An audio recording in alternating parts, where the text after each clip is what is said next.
Thank you, everyone. Sorry for the delayed start. We went a little over upstairs, but I'm calling us back to order, and I would like to start with the Pledge of Allegiance, led for us by Victory Randall, sixth grade student from Pony Express Elementary School.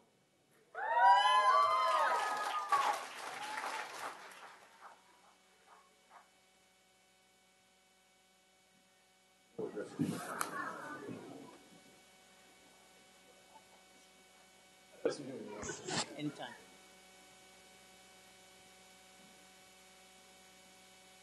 I pledge allegiance to the flag of the United States of America and to the republic for which it stands, one nation, under God, indivisible, with liberty and justice for all.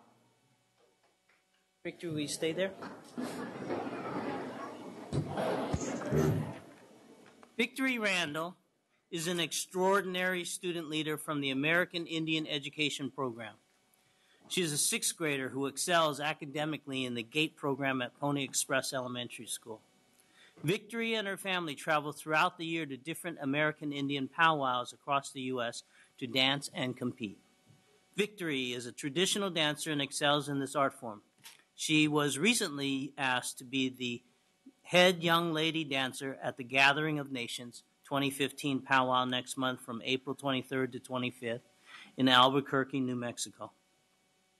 More than 3,000 indigenous, Native American, Indian dancers and singers representing more than 500 tribes from Canada and the United States come to the Gathering of Nations powwow annually to participate socially and competitively. This powwow is one of the largest, and it is a huge honor for Victory to be selected as the head staff.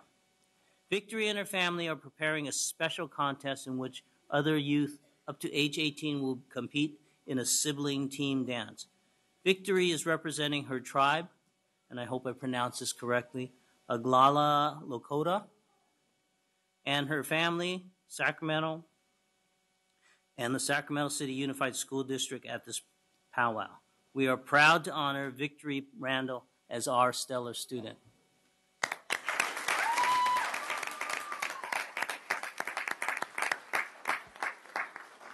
The microphone is yours, Victory. I would just like to thank Christina for helping and nominating me for this award.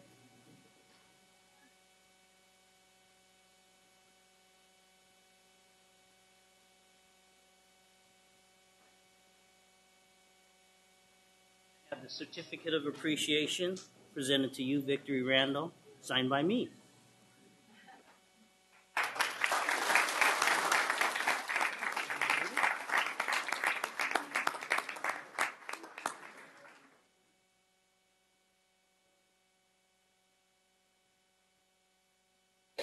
Good luck to you. Hope you win.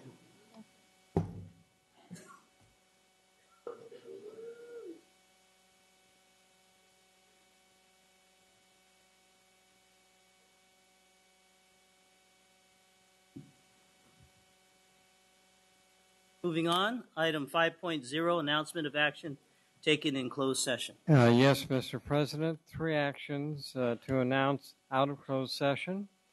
First action was a settlement agreement regarding a special education matter, case number 2014-090-865, by 5 affirmative votes, one abstention by member Diana Rodriguez, and 1 absent, and that was board member Arroyo. The second matter out of closed session, by a unanimous vote of 7 votes, the letter of agreement between the SCTA and the SCUSD, the Unified School District, regarding health plan changes was ratified and approved. The third action was a matter regarding a permanent certificated employee. A notice of intent to dismiss and statement of charges was unanimously adopted by 7 affirmative votes, and that concludes the announcements out of closed session, Mr. President. Thank you, sir. Item 6.0, agenda adoption. I have a motion by Vice President Pritchett. Do I have a second? Second. Thank you. Member Arroyo. Any discussion? All those in favor signify by saying aye. Aye. Opposed? Abstentions? Motion carries. Item 7.0, special presentation. Oh, excuse me, we have an admonishment to read. This meeting of the Sacramento City School Board is being videotaped in its entirety and will be cablecast without interruption, with exception of technical problems on Metro Cable 14, the Government Affairs channel, on the Comcast and SureWest cable systems. Today's meeting will air Sunday, March 22nd at 9 a.m., Monday, March 23rd at noon, and webcast at www.sacmetrocable.tv. Members of the audience wishing to address the board should fill out a speaker identification form located in the back of the community room and give it to Chief Communications Officer, Mr. Ross, prior to the conclusion of the item's presentation. Please speak into the microphone when addressing the board and state your name for the record. Responses to questions by the public will be posted on the district's website prior to the next board meeting. Please limit comments during public comment to items not listed on the agenda. If you are found to be commenting on an item that is on the agenda, you will be asked to defer your item until the item comes up on the agenda. Please turn off all cell phones or place them in the silent or vibrate mode. Thank you, Vice President Pritchett. 7.0 special presentation. Approved resolution number 2826 recognizing Ambassador Carlos Gonzalez Gutierrez. Member Arroyo. Thank you, President Wu, fellow board members.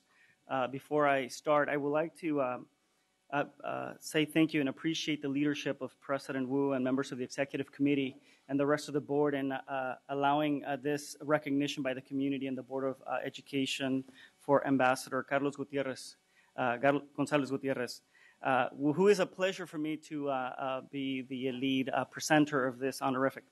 And rather than reading the litany of achievements that Ambassador Gutierrez has done and the reasons for which it is meritorious for the board to present a recognition to him, I want to say a few remarks and then just provide a little bit of background information and a rationale, at least from my humble opinion, as to why this, I think, is meritorious.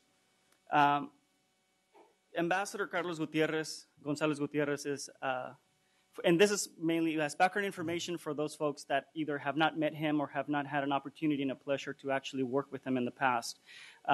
He is a full-fledged ambassador from Mexico, from the country of Mexico. And he serves in Sacramento currently in the position of Consul General as the face, as the representative of the Mexican government in Northern California. And that could have been, it's a full position in and of itself as far as the work that he gets to do. He gets to represent all of Northern California with the exception of San Francisco, from San Joaquin County all the way down to the Oregon border. His responsibility and the work that he does with his office is to present the services of all those people that have a link with Mexico in many different capacities. And so that's a huge job. But the reason why we thought that it was meritorious is because of the work that Ambassador Gonzalez Gutierrez has done beyond the scope of what he needed to do within his role of Consul General. Most offices, you would imagine, they come here, they do their job, and you know that's more than enough. The most amazing thing to me is that Ambassador Gonzalez Gutierrez sought to use his office in ways that would extend to benefit the rest of the community in ways that we had not seen here in Sacramento before. Just to give you an example, he was the lead proponent for college fairs, right? We have an annual college fair that has been going on for the last 3 years now, that for which over 10,000 students and families in the Sacramento region have been able to now learn about how to apply to college, learn how to apply for financial aid. He was a lead proponent on helping adult education and helping folks to actually further their advance in their studies. Not only that, through his leadership, and the cooperation of many organizations in Sacramento, over about $500,000 in the last 3 years have been raised and given to students to further their studies, either college students or high school students bound for college, or adults seeking adult education and opportunities to continue their educational and their careers. And those are just some of the examples. And for us, as a region, as a district in the region, the work that he has done has been just phenomenal. And I think that it's of great importance to recognize those individuals that have gone beyond their scope of work to really ensure that students and families are afforded educational opportunities. And as a school district, I think that that's the mission that we are here for. And it has been not just a pleasure, but an honor to have Ambassador Carlos Gonzalez Gutierrez as a partner and as a leader in the community, really helping us meet the needs of our students and families. Personally, there are two big lessons that I noticed, at least from watching him in action, is someone that really leads through action. The ability to see him just roll up his sleeves, bring people together. And it's a testament from when I first met him about 6 years ago, when he first got to Sacramento, his nonstop, relentless work in meeting with people, meeting as many people as he could, figuring out how he could cooperate with, staying within the bounds of the law as far as what are his parameters for work here in the U.S.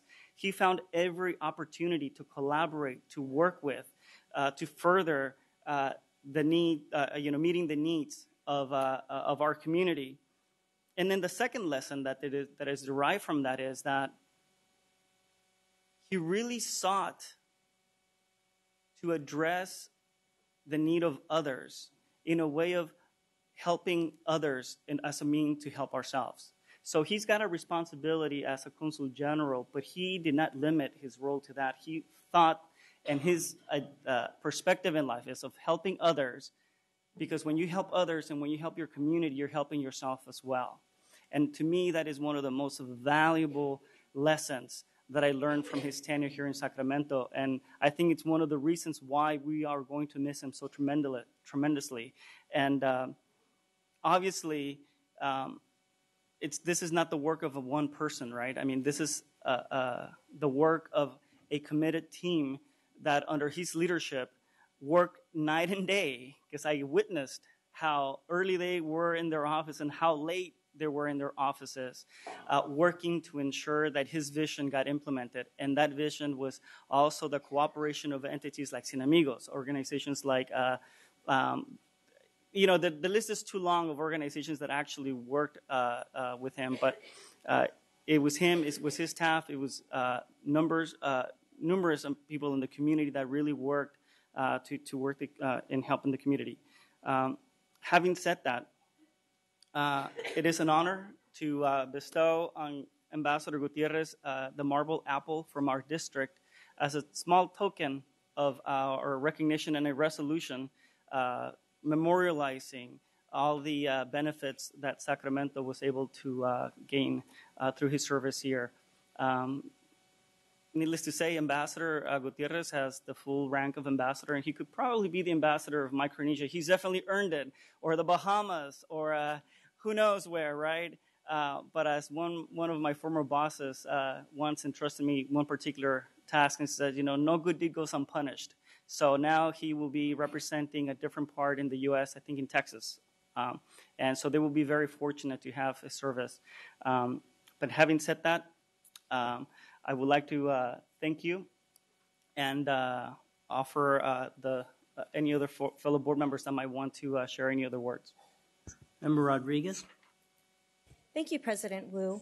I have had the pleasure as well as to work with our ambassador and consul general here in Sacramento.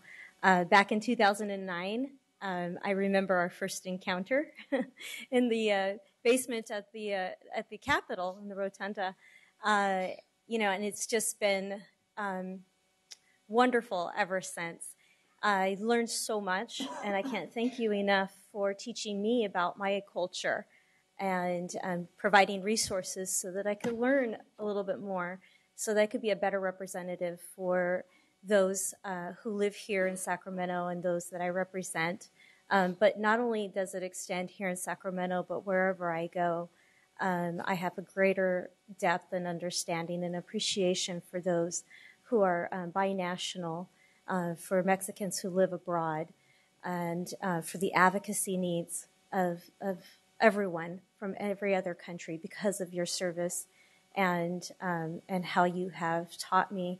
I'm such an open book because of you, and I thank you very much for that. I do have a video that I'd like to share with everyone here today. And so, Anne, if you can cue that up, thank you.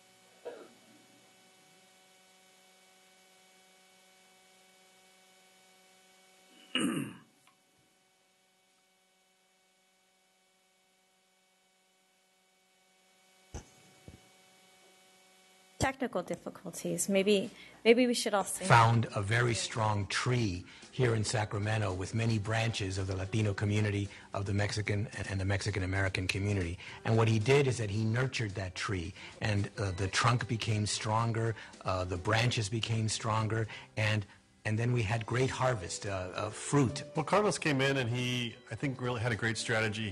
He knew people that introduced him to people in the area. Our interaction with the consulate has been just a formidable one. But one of the greatest things is Step to College, where he brings in, over 3,500 kids to Sacramento and over 45 different universities so they can expand on their education. If anything Carlos did is that he transformed Sacramento. He did it with the building. He's created a new center for not only the Mexican community to thrive, but for all communities to thrive. He came in and he really didn't try to change what was happening. He tried to then adapt and see where he could fill in the gaps. And so with us, I think he really adopted the idea that media was important, and it's a great way to reach the masses. And so he became a part of the Univision family almost, and he did a monthly segment on our news. He worked with our political program called Conexión. He did phone banks, and all of it in an attempt to really get out the information of the Mexican consulate to his community, to our community, and to utilize that as a resource. Carlos Gonzalez Gutierrez brought us together about 4 years ago with the mission of working for California and Mexico together and trying to create stronger bonds between California and Mexico, and that's what Carlos has done. Through his leadership, we've been able to give over 200 scholarships. That's over $200,000 worth of scholarships to our community. And it has been really through his leadership making partnerships to raise the funds and get those funds to these wonderful students to go to the university. He serves the same community that Univision serves, so for us, helping him promote those scholarships, helping him reach out to our viewership has been fabulous, has been a great partnership with him. The Women's Leadership Conference, increasing the skills of our women leaders throughout the region. I actually gave him a gift of a headshot, and I said, now you're one of Univision talent because you're on our air so much. Because not only did he come for his segments, but he did interviews and other things. And so, I hope that he can bring the same level of enthusiasm and build the community in Austin. I look at it as Carlos is really not leaving the family, but being part of the greater Univision family. He's actually arranged that the Mexican government will donate books, which we have been able to distribute during our education fair. So the partnership has been great, and the support has been tremendous. He created the California-Mexico Advocacy Day at the Capitol with hearings on renewable energy, hearings on student exchanges, hearings on trade and commerce. And again, as I said, he created in Sacramento a real force, and that force is a united community moving forward. Also, he's a Dodger fan. I really thank him for embracing our Giants fans here in Northern California. He's just an incredible person, an incredible individual. I believe that legacy will be there forever. It's been a wonderful relationship promoting the culture of Mexico. He has built the relationship between Mexico and Sacramento more than ever before. But what he created was a new spirit that we can really plant seeds. He has impacted us tremendously in a very positive way. It's great to see how the Mexican government has taken very proactive steps to support the education of Mexicans and Mexican Americans here. It's been an honor to serve with him, and he's a true leader. And they say that leadership is when you get other individuals to do what you want, and they are happy to do it. And I am very happy to serve under him.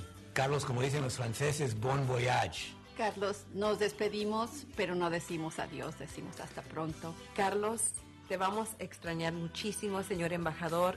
Eres un amigo, eres un líder en nuestra comunidad. Es un placer tenerte a ti, a tu familia en Sacramento. Siempre tendrás tu casa aquí. Gracias por tu liderazgo, por tu dinamismo, por todas las ganas que le has puesto a los años que te hemos tenido aquí en Sacramento. Estamos muy orgullosos de tu promoción a Austin, Texas, y sabemos que te reciben con brazos abiertos ahí. Ha sido una linda jornada para ti aquí en Sacramento, y esa jornada, señor embajador, va a seguir tú siendo un gran representante de México. Te vamos a extrañar muchísimo. Good luck, Carlos, and we're excited to see what you can do in Austin, but we're always going to miss you here. Carlos, muchísima suerte. Mil gracias a ti y a tu linda familia. Les deseamos todo lo mejor. Has entrado mi corazón, nuestro corazón, y ahí vas a permanecer siempre. Y ya nos vemos pronto, porque no es un adiós, es un hasta luego. Tu legado es de seguir apoyando a la comunidad y de trabajar por México y trabajar con México para salir adelante y ser dignos de decir, somos mexicanos.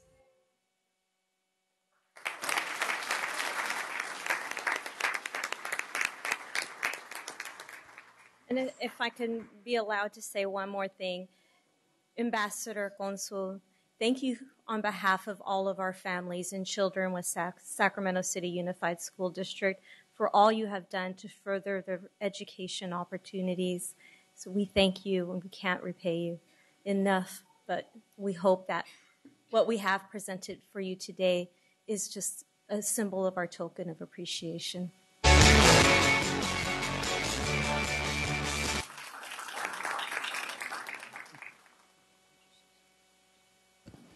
So I want to take this opportunity to personally thank you, Consul General.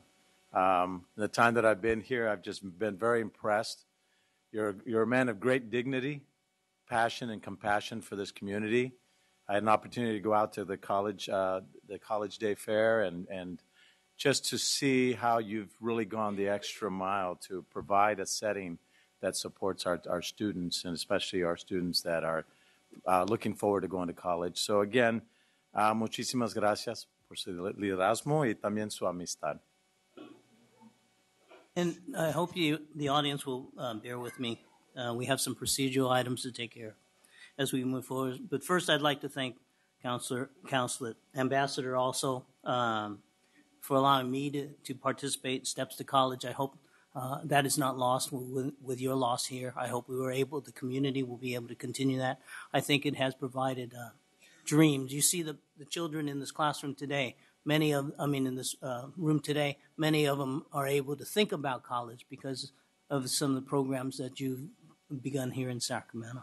So the item on the agenda is to approve Resolution 2826, which requires then a motion. Do I have a motion? I have a motion. And I have a second. Before we take a vote, do we have any public comment? We have one public comment on this item from Manny Hernandez.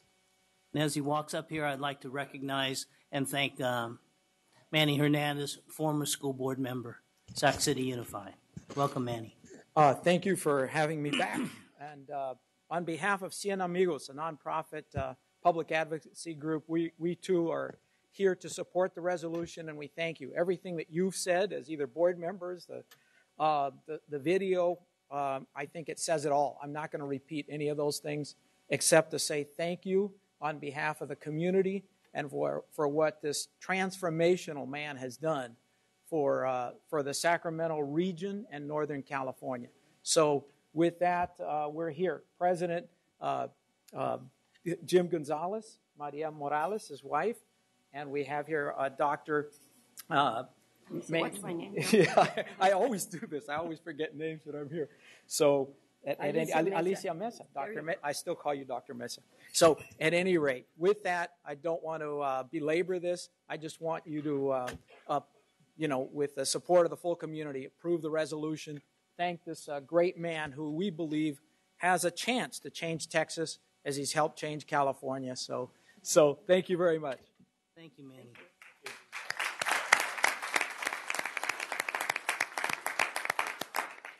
With that, I have a motion. I have a second. Is there any further discussion by my colleagues? All those in favor signify by saying aye. Aye. Opposed? Abstentions? Motion carries. Thank you. Congratulations and good wishes and good travels. Oh, yeah.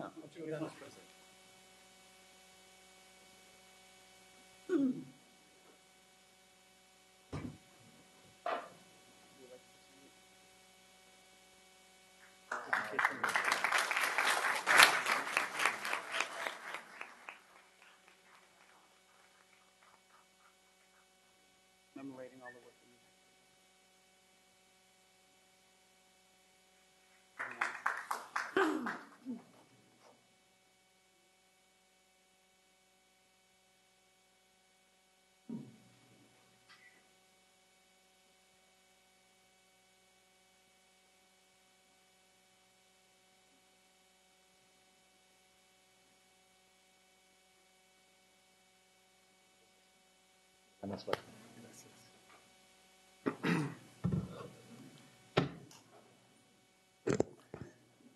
Ambassador. Thank you very much, Mr. Chairman. If I may, members of the board, it's so great to see you again, and I'm so honored and humbled by this recognition that you have kindly provided me. For my wife, Alina, and my two daughters, it's been this time of our life, the ones that we have spent here in Sacramento. These last 6 years has been transformative in our lives, and one of the great privileges and pleasures that I take with me is the opportunity of working with this board, with Superintendent Banda, with many thousands of your students and teachers, helping with my friends at Cien Amigos, with Jim, Maria, Manny, and Alicia, who are here, and with the support of my staff, which, by the way, I do have an excellent staff. And if I may, I'd like to introduce the Deputy Consul General Gilberto Luna, Selene Barceló, Consul for Community Affairs, and Nora Ramirez, the Consul for Administrative Affairs, plus 27 more members that are in Atomas. With their help and the help from the community, we did great things that I am convinced are going to stay for good, are going to be rooted in the community, and you're going to see them year by year, including, of course, the scholarship drive, the Cien Amigos scholarship drive that helps thousands of students, the vast majority of which come from this school district, as well as the university fair that every year serves approximately 3,500 students. Muchísimas gracias. Es un gran honor. Thank you very much. Gracias. Thank you.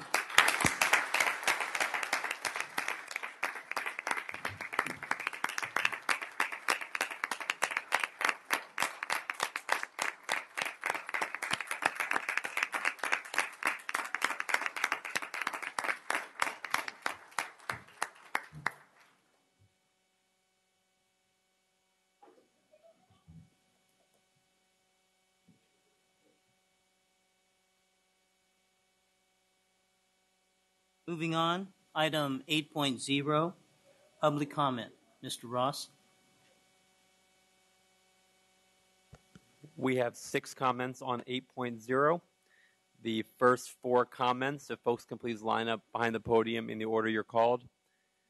Dennis Peterson, Commander Tom Jones, Terrence Gladney, and Jim Sanborn.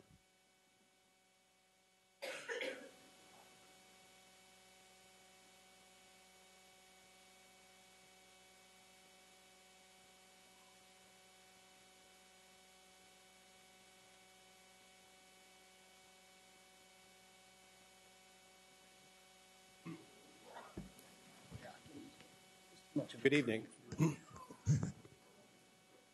Good evening. I distributed my handouts, so each of you should have what I'm about to say for the record. Good evening, President Wu, board members, Superintendent Banda. My name is Dennis Peterson. I'm the Executive Director of UPE, which is the United Professional Educators, representing 131 of your principals, assistant principals, and other certificated supervisors within SCUSD. I'm here this evening to respond to comments that were made at a previous board meeting in regard to dependent charters within SCUSD, specifically Bowling Green, Chacon, and the school board's role in the governance of dependent charters and all of its other school sites. I reference page 17 of 28 in the Bowling Green Charter Petition, which is highlighted saying, quote, ultimate control over the school will rest with the governing board of the district, SCUSD. The governing board of the district has control over key elements of the district's operations, including evaluation of the performance of the school's principal and the power to dismiss the principal in the event that the performance evaluation determines that the principal is not meeting the school's needs or expectations. Please see the attached full text on the back of my comments. In the contract entered into by UPE and SCUSD dated October 21st, 2014, Article 2, Recognition and Unit Bargaining Unit, dependent charters were added to UPE. Also under Article 5, the parties agreed to revise current contract language to establish a joint evaluation committee to review the current evaluation instrument and process. That joint committee continues to work with the district in the development of that instrument and the process. Until that is signed, we continue to operate under the existing instrument and process. In this case, we defer to the recommendations of the principal's immediate supervisor. My request this evening is that you rely on the supervisory staff of the principals at all of your schools, including dependent charters in the evaluation process. Simply follow our contract with you. As previously stated, ultimate control over the school will rest with the governing board of the district. Thank you for your time. Do you have any questions? Second Vice President Hansen. It's not really a question, but just a comment.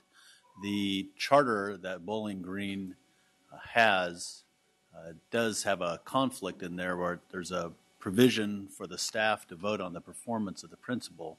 We know that to be in conflict with what it should say. I would just urge you in your role as the representative of the principals union to do a more thorough job examining the charters to make sure that those kinds of things don't slip into future charters. Just thought I would pass that along because we have that, it seems, in other charters. So we want to make sure that everyone's doing their job on this and not letting mistakes like that pass. That is correct. On page 19 of the charter, if you have access to the full charter, you'll see there is a conflict between what the board's governing responsibility is and that of the parent and staff in there. It was brought to our attention a long time ago when Bowling Green was listed as the only dependent charter school that the principal was not a part of the collective bargaining group. That was corrected during these negotiations that we spoke to as the first step in bringing all administrators, if it has a principal tag on your desk, all of those principals, assistant principals are a part of our organization. We're very aware of the difficulties in some of the charters that have not been revisited for several years, and we would recommend that's not our position, that we would recommend the board or designees spend some time on cleaning up those charter and the charter language. We appreciate your comment. Thank you. Thank you. Thank you, Mr. Peterson. Hi, good evening. I'm Commander Tom Jones. I'm the senior instructor at Navy JROTC at Luther Burbank High School. And I'd like to introduce you to 4 of our outstanding cadets this evening. They're all juniors in our program. And if you don't mind, they've got an invitation or a couple of invitations for each of you, if you don't mind if they approach. May approach the bench. This is approach the bench. This is Cadet Gabriel Fallis. He is a junior in the program, and he will be the future commanding officer of the Titan Battalion next year. He's going to address the bench.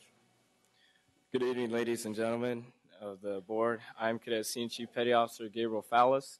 I'm the Senior Enlisted Advisor of the Luther Burbank High School Navy JROTC Titan Battalion. Right now, my subordinates are handing we'll be handing you invitations to two of our major events that we hold in JROTC that are coming up in May. Our first event on May 14th is our annual Change of Command ceremony.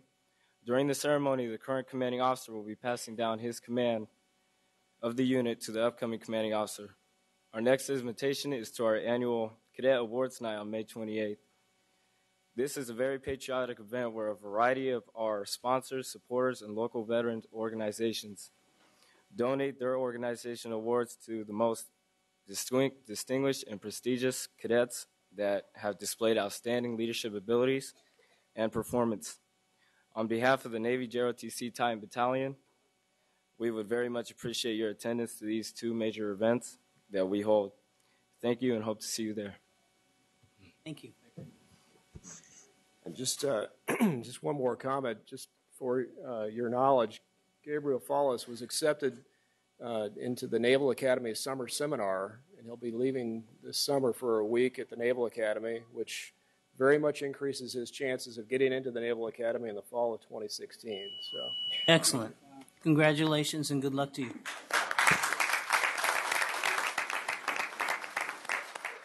Thank you, Commander. Good evening, President Wu. Before my time starts, can I ask a procedural question? Would you allow me to yield my time to the following speaker, or would that be no? Okay. We have a full audience tonight. Okay, understood. My name is Terrence Gladney, and I'm speaking as a parent of a junior at John F. Kennedy High School. The board, you guys are all in receipt of an email I sent earlier, and it was on behalf of myself as well as a number of parents and residents and taxpayers of Trustee Area 6. And it's about the ongoing issue or lack of existence of an automatic timing system at John F. Kennedy High School. I've kind of conceded that I'm not going to get the answers that I'm looking for in terms of the budget overture or change around the track, but I'm not going to sacrifice my commitment to finding out why there's not adequate equipment there. Those kids, I sent you guys an article about a graduate of SCUSD who went to the state meet running on a field that was as hard as concrete with puddles. And you guys saw those pictures that Joe Davison and the SACB took back in 2011. He went to the state meet, and a lot of those kids that are there now have endured those same conditions, running in the hallways because the track was ill-equipped. I know I've come to you guys before advocating. I have not gotten a specific action plan, and that's what I'm seeking. You guys can write me off as the persistent or repetitive advocate, but please don't write off the parents who stepped up and took their time and wrote you guys asking for your support, who are taxpayers who voted on the bonds that funded this track. If it's an oversight, that's okay, but we need to find a resolution. We had a meet which hosted schools from out of the district, and we didn't charge them because we couldn't. The meet was hand-timed, and while our coaches did as much as they could to be accurate, a lot of our kids and kids from the other schools who ran personal bests on a very fast track because it's brand new can't submit those times to Woody Wilson or Stanford, which are elite meets where they get to run with college athletes and have exposure to college scouts. So if we stand behind college and career readiness, it encompasses the entire umbrella of college and career readiness, not just academics. Please respond to those parents and respond to me and let them know that you guys are going to do us right and give us a complete facility, and I'll take questions if there are any. Thank you, Mr. Gladney.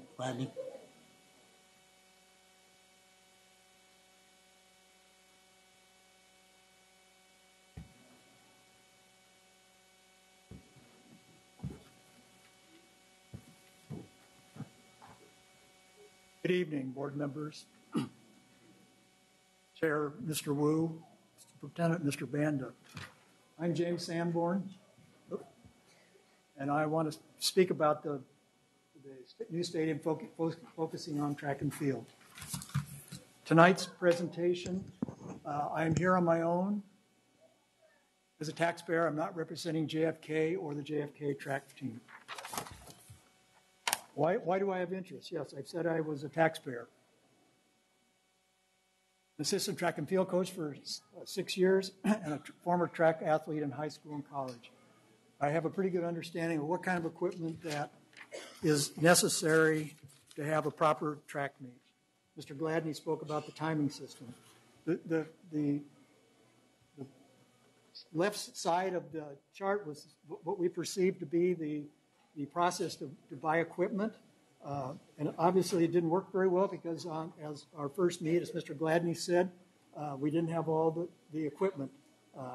And still, 319, we still don't have all the equipment.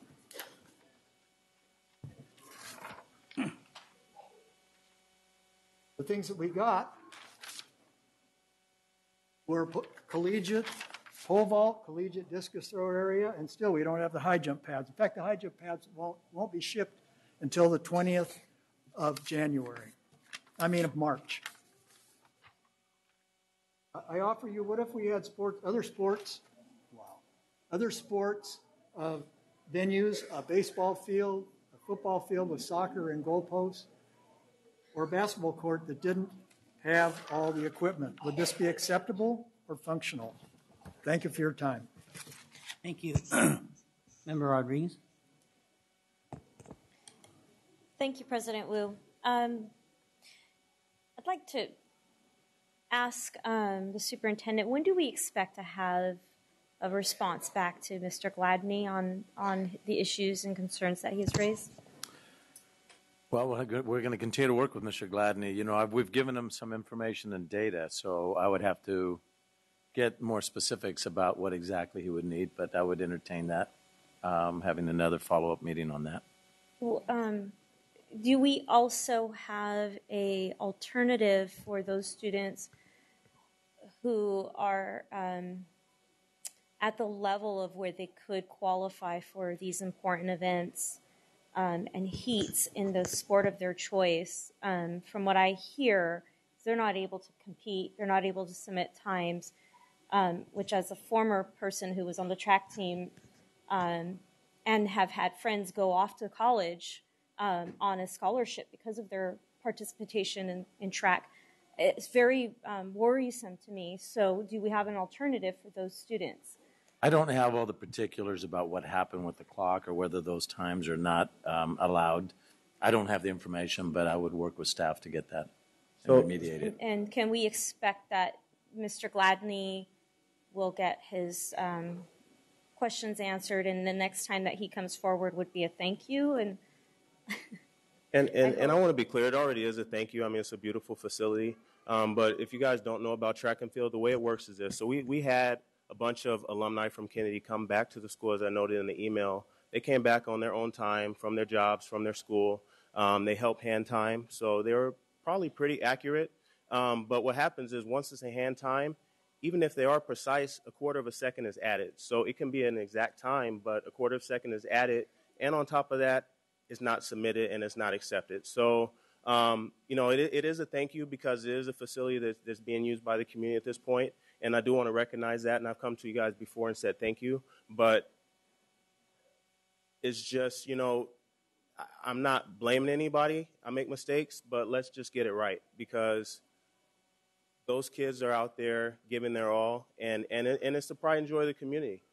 And it is, as you guys saw by the letters, it wasn't just parents that supported it. There's other community members who some, were employees at that school and they know what that school was. And Member Rodriguez, I have two brothers and a sister that grew up with my dad on 21st and Florence, so they were in your trustee area. So it's not just the Area 6 issue. A lot of kids come from across the district to go to the PACE program or the ROTC or even for the band program because Mr. Hammond works both at San Brandon and at Kennedy. So there's a lot of great things there. The band uses that facility, and a lot of them do. And it's not, again, it's not placing blame. It's just for parents, as I told you guys before, they feel like it's a double taxation because it's just like when we close schools. People voted to fund the improvement of those schools, and their kids can't go there. People in our area voted to fund bonds to build a facility, but it's like building a kitchen with no refrigerator. Like, why not? And there's nothing saying that we cannot write a plan right now because the bond money will cover that. There's some things that were covered in that $6 million that aren't technically allowable. So why not cover something that is allowable? I think that Mr. Schweitzer stepped up and spent $6,000 out of the general fund as an act of good faith, and he needs somebody on the other end to meet him halfway. It's $15,000. I mean, it's $15,000. So the parent that wrote to me, Miss Morris, Yes. Morris, spoke to Principal Schweitzer today, and was told that about $17,000 short. So I asked her if she would join me in being part of that solution and maybe help raise the money for the school.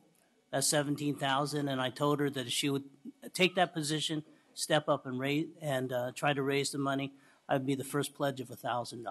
So hopefully, and I do appreciate that, and I'm not saying by any means, you guys can see by the support, all those people that signed off on that letter, that was within less than 24 hours. So we can get it done, but what we want is the people that we elected and the people that we stand behind that are employees, aren't getting paid to do this work, to do what's right. So if that money is there, which it is, we haven't spent all the bond allocation, and there's money there, why should we use our initial effort for this program to fund a basic necessity? Would you build a school and tell the teachers and the school site council to buy the desks or the books? They would be there because you want school to be going on the first day. So we're hosting middle schools tomorrow because they will run with hand times, because we're building a bridge and we're teaching leadership, as I said, but it's not a complete facility. It's complete for football, it's complete for soccer, but it is a stadium that also includes a track. If that's the case, we could have saved the money and left the track undone. Thank you, Mr. Gladney. Thank you.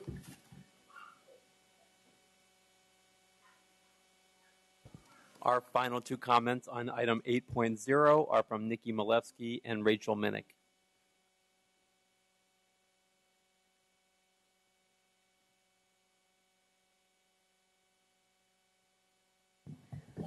Good evening, members of the board and Superintendent Bonda. I'm Nikki Malevsky, president of the Sacramento City Teachers Association, and I want to express our optimism about continuing to rebuild the constructive relationship with the district. Towards that end, we are proud to have reached an agreement with the district about restoring HealthNet for the post-65 retirees.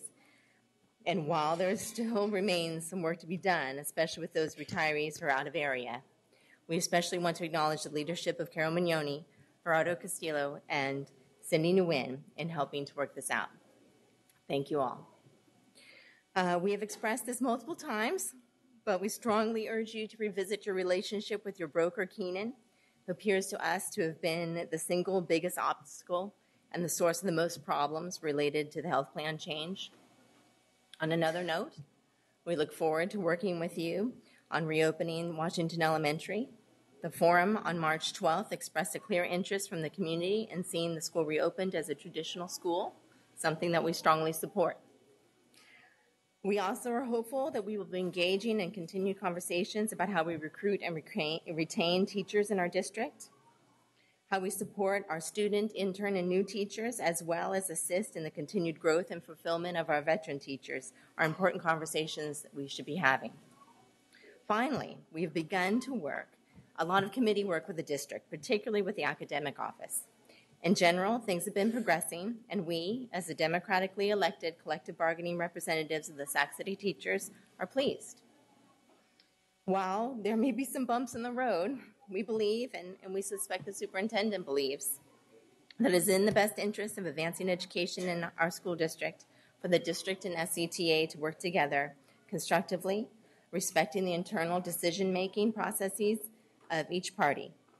For some, that may mean a departure from how things were done under previous administrations, particularly the Raymond administration, where the involvement of SCTA represented teachers was discouraged and undermined. In closing, I think that the healthcare agreement continues a different, more positive and constructive momentum, one that we believe best represents the interests and sentiments of this board. So thank you very much. Good night. Thank you, Ms. Leslie.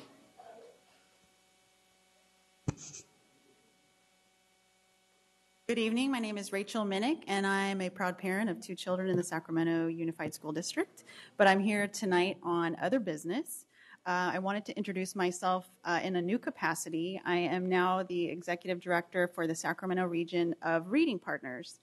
Reading Partners has been a strong partner with the Sacramento City Unified District for several years. It's a literacy-based nonprofit. We pair students with adult tutors, and we provide one-on-one tutoring twice a week for those students. I just wanted to share that information with you, and I will be reaching out to each of you individually to invite you to come and visit one of the 6 sites that are here in the district, and I think you'll be very pleased with what you see. There's incredible progress. children who never wanted to pick up a book. When I was at Bret Harte this week, there were kids literally jumping and peeking in the windows trying to get in during lunchtime so that they could be in the reading center even when it wasn't their tutoring time. So it's a really inspiring place. And the other piece of Reading Partners is it's very rigorous. It's not just reading to children. It's a very planned and intentional program. It's been highly tested to be a meaningful program that provides true results for children. So I would love to have you come and visit, but I'll reach out to each of you individually. But I just wanted to come tonight and introduce myself and thank you for the partnership that the district has had with Reading Partners over the years. Thank you. Member Jesse, Member Ryan. Hi. I just wanted to say to Rachel Minnick, everyone on the board knows that she's an incredibly active and engaged parent and has done some tremendous work for the school district over the years. Knowing that literacy really leads to lifetime success, I have to say, Rachel, Reading Partners is incredibly happy to have you leading the charge, and I'm excited to see the work that you'll do and the expansion to schools that need it the most throughout the district.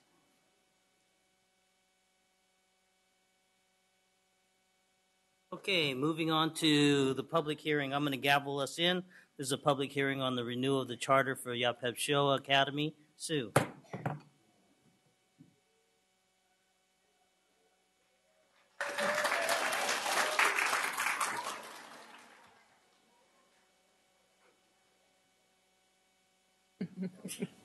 We changed. Según la representante del Buró para el Mejoramiento de Negocios, o BBB, PCH es una compañía legítima y ellos sí dan rifas, pero uno tiene que entrar a esas rifas directas. Pupil immersion program. The new mom.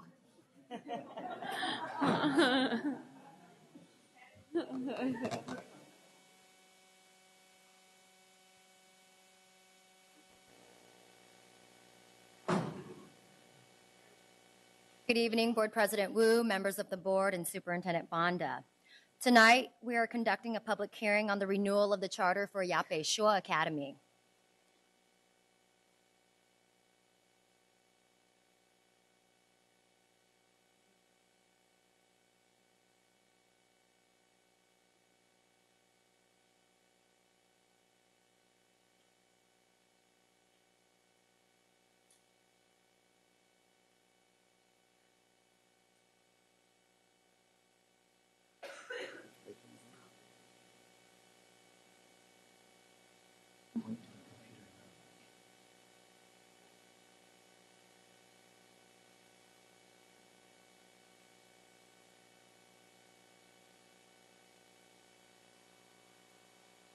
Okay. What are you doing? Yeah.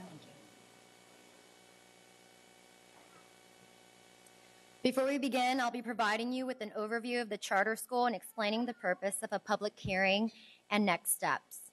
We'll be concluding with a presentation from the lead petitioners. Yapay Shoa Academy is an independent charter school that currently serves about 415 students in grade levels K through 6. The charter school is located on 7555 South Land Park, which is also known as the Lisbon Elementary School site. The board approved the petition for establishment on March 18, 2010 for a 5-year term, and their charter expires on June 30th of this year. A renewal petition was submitted to the district on February 27, 2015.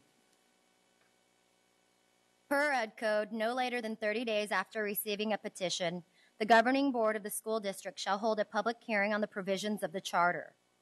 The public hearing allows the governing board to consider the level of support for the petition of the charter, the petitioners and the public to speak regarding the charter renewal application, and interested parties to comment to the governing board regarding their support or opposition to the charter renewal application of the charter school.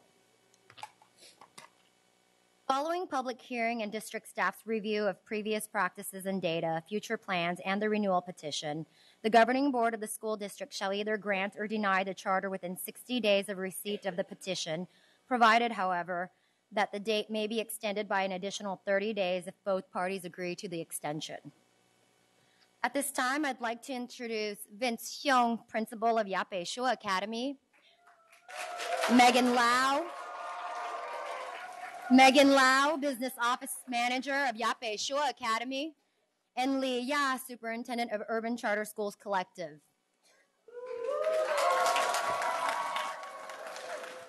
Joining them will be the Board of Directors of Urban Charter Schools Collective.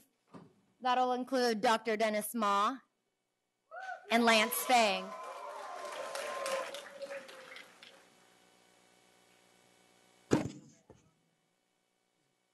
And Miles E. Miles.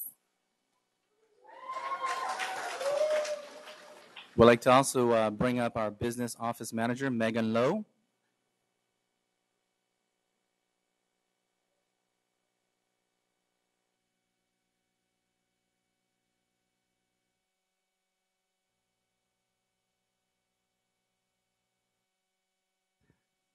Good evening, President Wu, Superintendent Banda, and distinguished members of the board and members of the audience.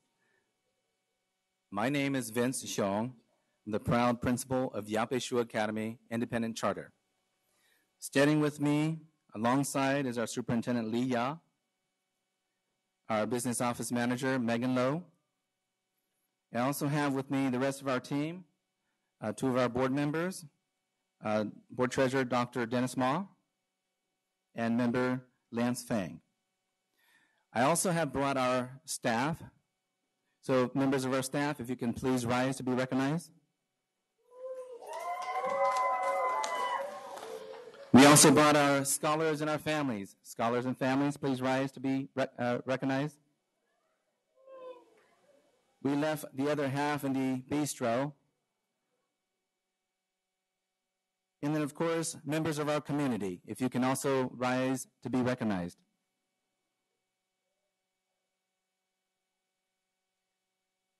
Thank you. And on behalf of our entire staff, our scholars, our families, and our communities, I want to thank you for giving our school the opportunity to live, to thrive, and succeed for the past 5 years. We've promised a quality education for every child. We've given every child more than a traditional education at YPSA. We've given them the life skills to own and the courage of choice, action, and performance. We continue to deliver on our promise, and tonight we are here to ask you to approve the YPSA charter petition for another 5 years. To summarize the great things that we do as a collective, I would like to show you a 1-minute video clip on the various programs to capture the learning and the culture of Yape Shua Academy.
As shown in the video, we've taught our children the knowledge, given them the skills to be thinkers, problem solvers, decision makers, and performers.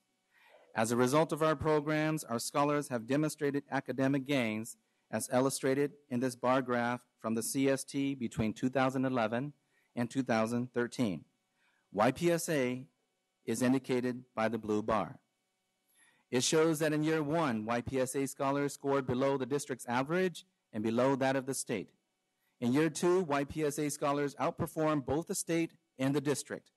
And in year 3, we continue to do better than the district and the state. The scholars' performance is a good indication that the approach to educating children at YPSA is effective and working for our population. I want to reiterate that we've promised a quality education for every child through the programs that we offer, and we will continue to do the same thing for the next 5 years and beyond for our current and our future scholars. We have the foundation, we have the framework, the tools, the people, the finance, and the support to make everything happen for our scholars.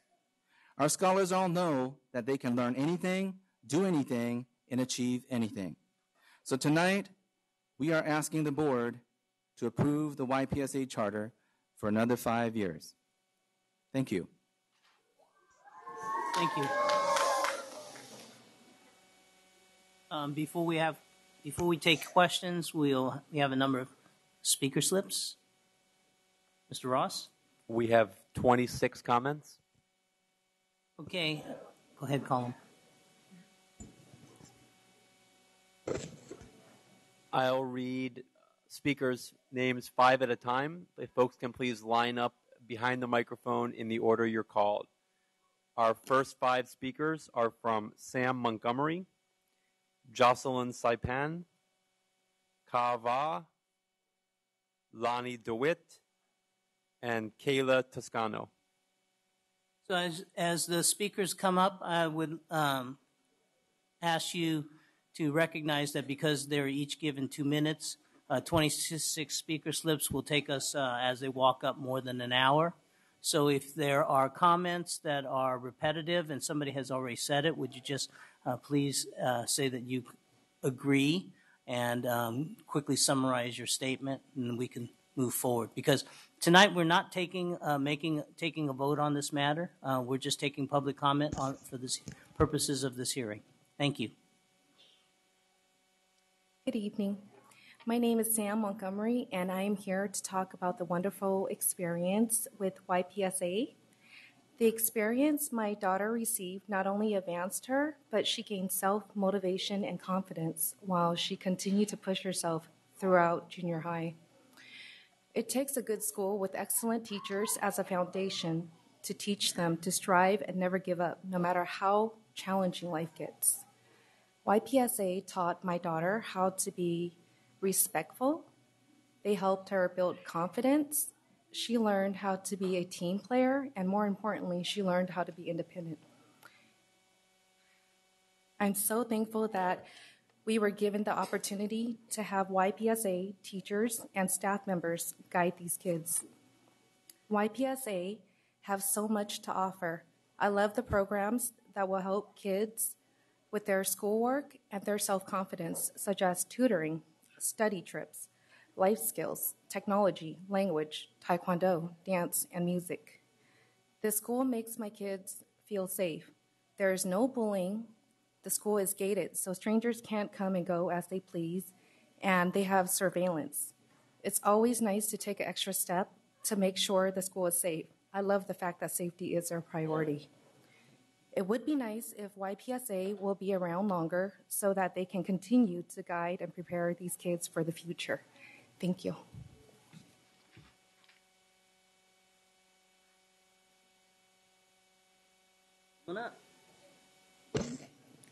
Good evening, President Wu, Superintendent Fonda, and members of the board. My name is Jocelyn Saipan, and I am a former student at Yape Show Academy. This school has helped me in many different ways. Not only did I learn how to become a better student, but also a better person. When I first came to YPSA, I didn't have much motivation to learn. While I was attending YPSA, the school was constantly trying to prepare us for middle school. They took learning to a whole different level by not teaching the way normal schools would. Instead of just teaching out of the book, they had us do many hands-on things so we could get a better idea of what we were learning. The teachers here made sure every scholar understood what was being taught and went above and beyond in their teaching. We were always getting pushed to work hard and to set higher goals for ourselves. YPSA also offered different enrichment classes such as Hmong language, dance, music, physical education, and taekwondo. I wouldn't have been able to explore different types of interests and find a hobby I like if it weren't for the school. They gave me the opportunity to find a hobby I enjoy very much, which is dancing. After all of those dance class sessions we had, I learned to be confident in my dancing. These classes not only benefit me, but also many other scholars. When I left this school, I had a lot of confidence in myself and also in my learning. I was placed into all GATE classes in 7th and 8th grades. If it wasn't for the school and the teachers at YPSA, I wouldn't have all the tools to be successful in school and any other goal that I undertake. Thank you.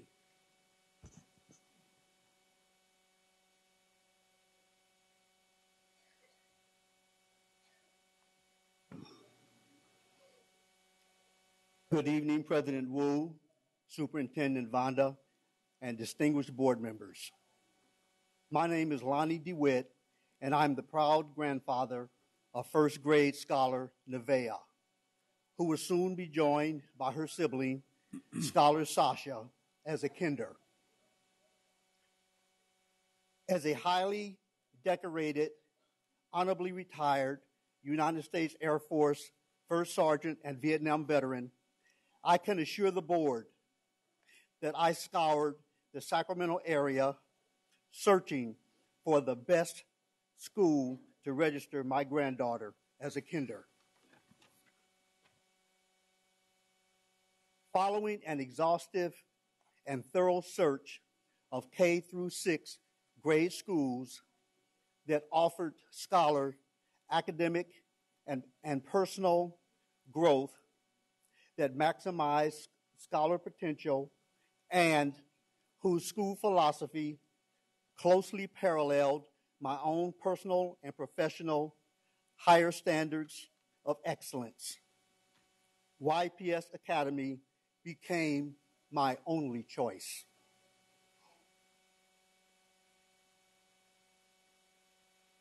As a staunch supporter and active PTA member, I have never regretted that decision.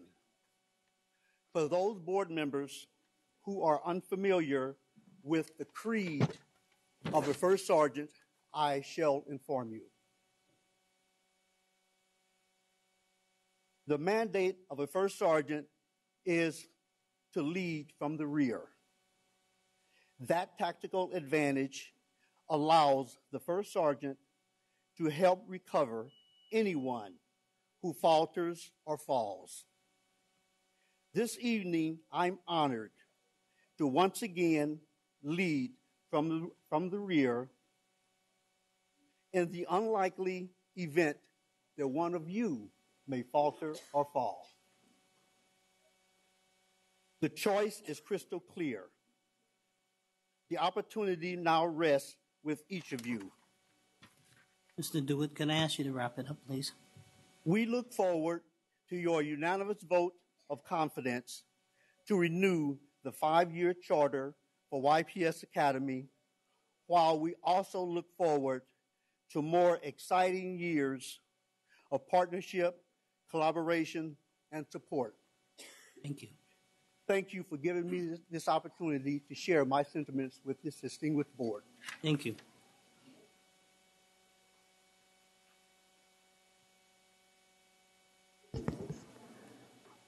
Good evening, President Wu and board members. My name is Gava.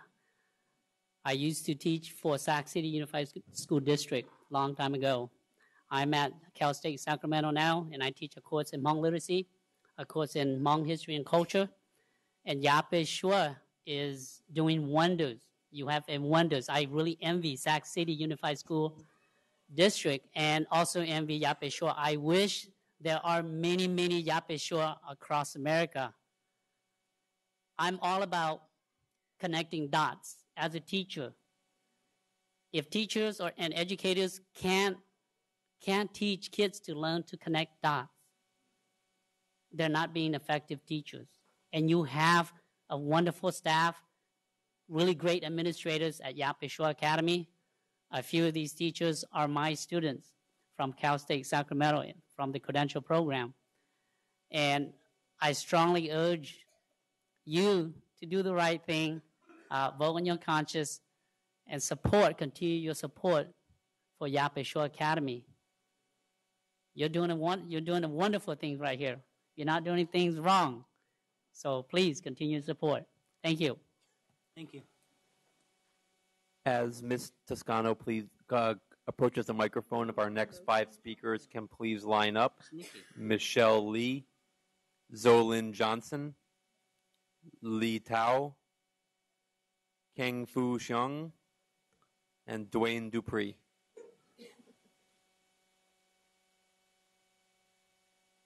Good evening, Board President Wu, members of the board, and Superintendent Banda. I am joined by my colleagues. My name is Kayla Toscano, and I'm a first-year teacher at Yape Shua Academy. Tonight, I'm speaking on behalf of all of the teachers who are in their first or second year here at the school. I wanted to give recognition to the school for all that it is doing to support us teachers. I have not been given this opportunity like this at other schools that I have taught at. The teachers and school staff are given many professional development days throughout the school year. We have already been given training to use different strategies that give the campus a whole wide language, school-wide language, and expectations that are used in every classroom and by all teachers, staff, and scholars. We have been trained in highly effective teaching skills, such as call and response. I'll say, scholars, and this is a great way to facilitate in our classroom. Also, we've been trained on using the multiple intelligences in our classroom to reach every scholar in the way that they learn best. We have been trained in using lifelong guidelines such as trustworthiness, truthfulness, active listening, no put-downs, and personal best. Also, we teach life skills that the scholars can use their entire lives, such as cooperation, friendship, responsibility, flexibility, patience, and many more. We incorporate these lifelong guidelines and life skills in every lesson that we teach. We also are having training in Common Core, English language development, and cultural competency. This summer, we will also be getting the opportunity to go to the Highly Effective Training Summer Institute as a staff for the entire week. This afforded us to be able to spend time away from our classrooms with each other and learn more ways to improve what we already love to do. We implement everything that we have been learning in these professional development trainings in our classrooms daily. Each of the new teachers at Yape Shua Academy have a passion for teaching, and with each of these professional development opportunities, we are able to do our very best to provide a well-rounded education for our scholars. Thank you. Thank you.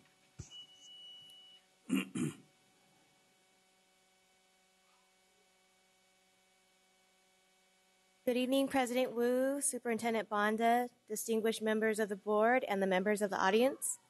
My name is Michelle Lee, and I'm a kindergarten teacher at Yape Shua Academy. I represent the group of teachers that stand behind me that have been with YPSA from the very start. And we just want to take a couple minutes to speak collectively on YPSA's charter renewal.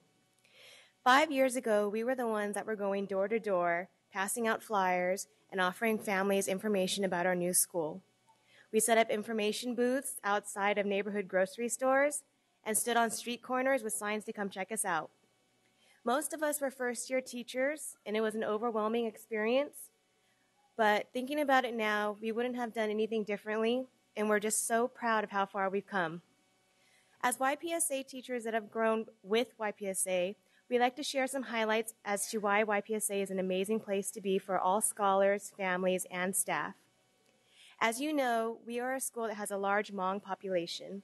However, the diversity of cultures represented throughout our school cannot be overlooked. Our school population represents a wide range of diversity that is celebrated through YPSA through their multicultural events, such as our annual Hmong Culture Day, our Chinese New Year Parade, our Black History Month assemblies, Multicultural Day, and our numerous performances and concerts that are held throughout the year.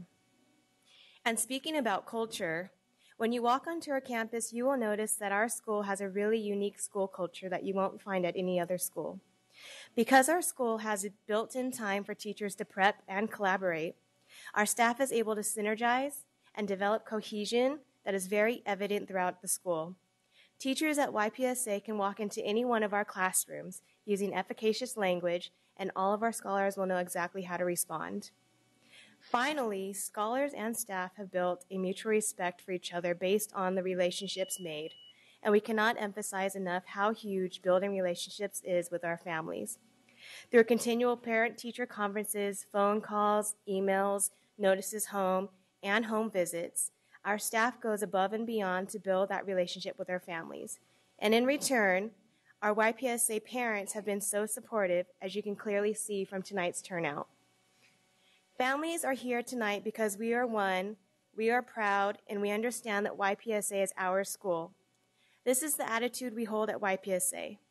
Scholars, families, and staff know that YPSA is our school, and we would love to keep our school flourishing for another 5 years. Thank you. Thank you, Ms. Lee.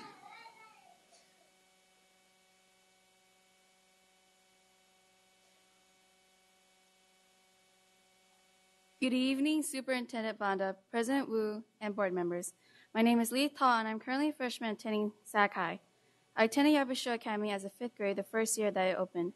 I was promoted from Yapeshua the following year. I'm speaking to you tonight to share my personal experience during the time I was there. One of the great things that YPSA offers scholars is their study trips. You see, as an English learner, I need lots of hands-on support. The study trips are most memorable, and they brought learning to life for me. In 5th grade, we went on 11 trips, and 6. In 6th grade, we went on 6. Altogether, I went to 17 being their experiences. And this was just in 2 years of time. This is more than all my other years put together. I remember being involved in dance, taekwondo, music, PE, and Hmong language. These classes were not only fun, but they taught me the skills to perform and succeed. I felt like I was blessed to have been a part of Yapeshua Academy. It always has a place in my heart. YPSA opened some of my interests in music. My teachers at YPSA are great. Missy Drogo and Miss Tall provided me with a lot of things that I needed to do well. What I learned at YPSA helped me in middle school and now in high school. I have a 3.6 average GPA, and I'm currently taking honors English and biology. I'm doing quite well. I have a little sister currently going to YPSA in 4th grade. I'm jealous because I didn't get the same opportunities as my little sister. She gets to go on more trips and have more opportunities to practice dance, taekwondo, music, PE, and Hmong language. She also tells me about how smart she is in language arts, math, science, and history. I'm so proud of her, and I hope that you can make the decision to approve Yapeshua Academy and for her and many others in the future. Thank you. Thank you.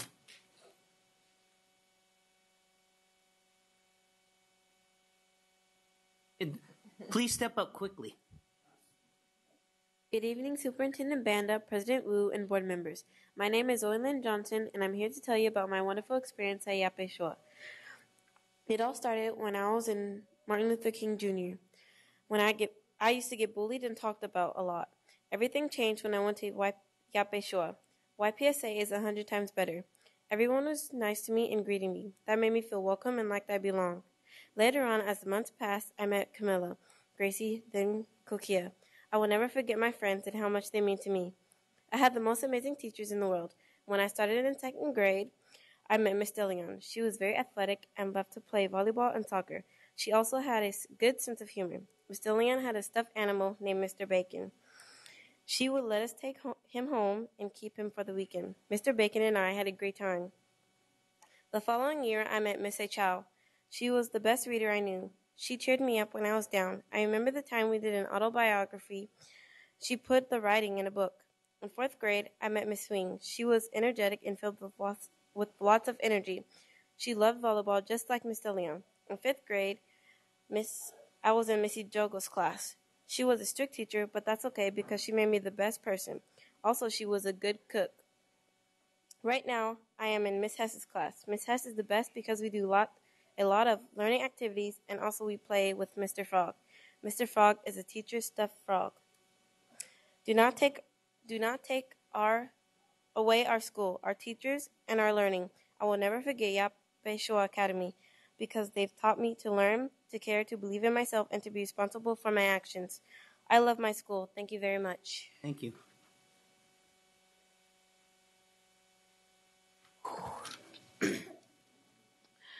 Good evening, President Wu, Superintendent Banda, and board members. My name is King Fu Hyung, the mayor of YPSA Scholar Council Government. I'll be speaking on behalf of my Scholar Council in support of our charter school. Many of my classmates and I started at YPSA when we were in 2nd grade, and now we're in 6th grade. Time flies and waits for no one. Our school teaches us the life skills and believe in ourselves. Our teachers teach us academic presentations and performance skills. What they have done is build our confidence and given us the opportunity to practice what we learn. It's been an amazing life-changing journey for all of us. One thing I personally love about YPSA is that our teachers take us on a lot of study trips, which connects to the things that we learn in the classroom. As an English learner, it makes learning much easier for me when I actually get to use my sense of sight, smell, taste, touch, and sound. Did you know that we use 16 to 19 body-brain senses when we go on study trips? The being their experiences have made a huge difference in my learning. We all have wonderful experiences. All of us can say we love our school. At YPSA, we learn to never give up and always try our personal best. Like Principal Hyung always says, the things we do the most are the things we do the best. President Wu, board members, and Superintendent Banda, you have the power to choose whether our school lives or dies. Our school has impacted so many scholars and families. It will only be right to renew our charter. As we say at YPSA, scholars make good what? Choices. And leaders do the right things. We look to you as our scholars and our leaders. Tonight I ask you to make the right choice and do the right thing for all of us. Thank you for your time. Thank you, Mr. Mayor.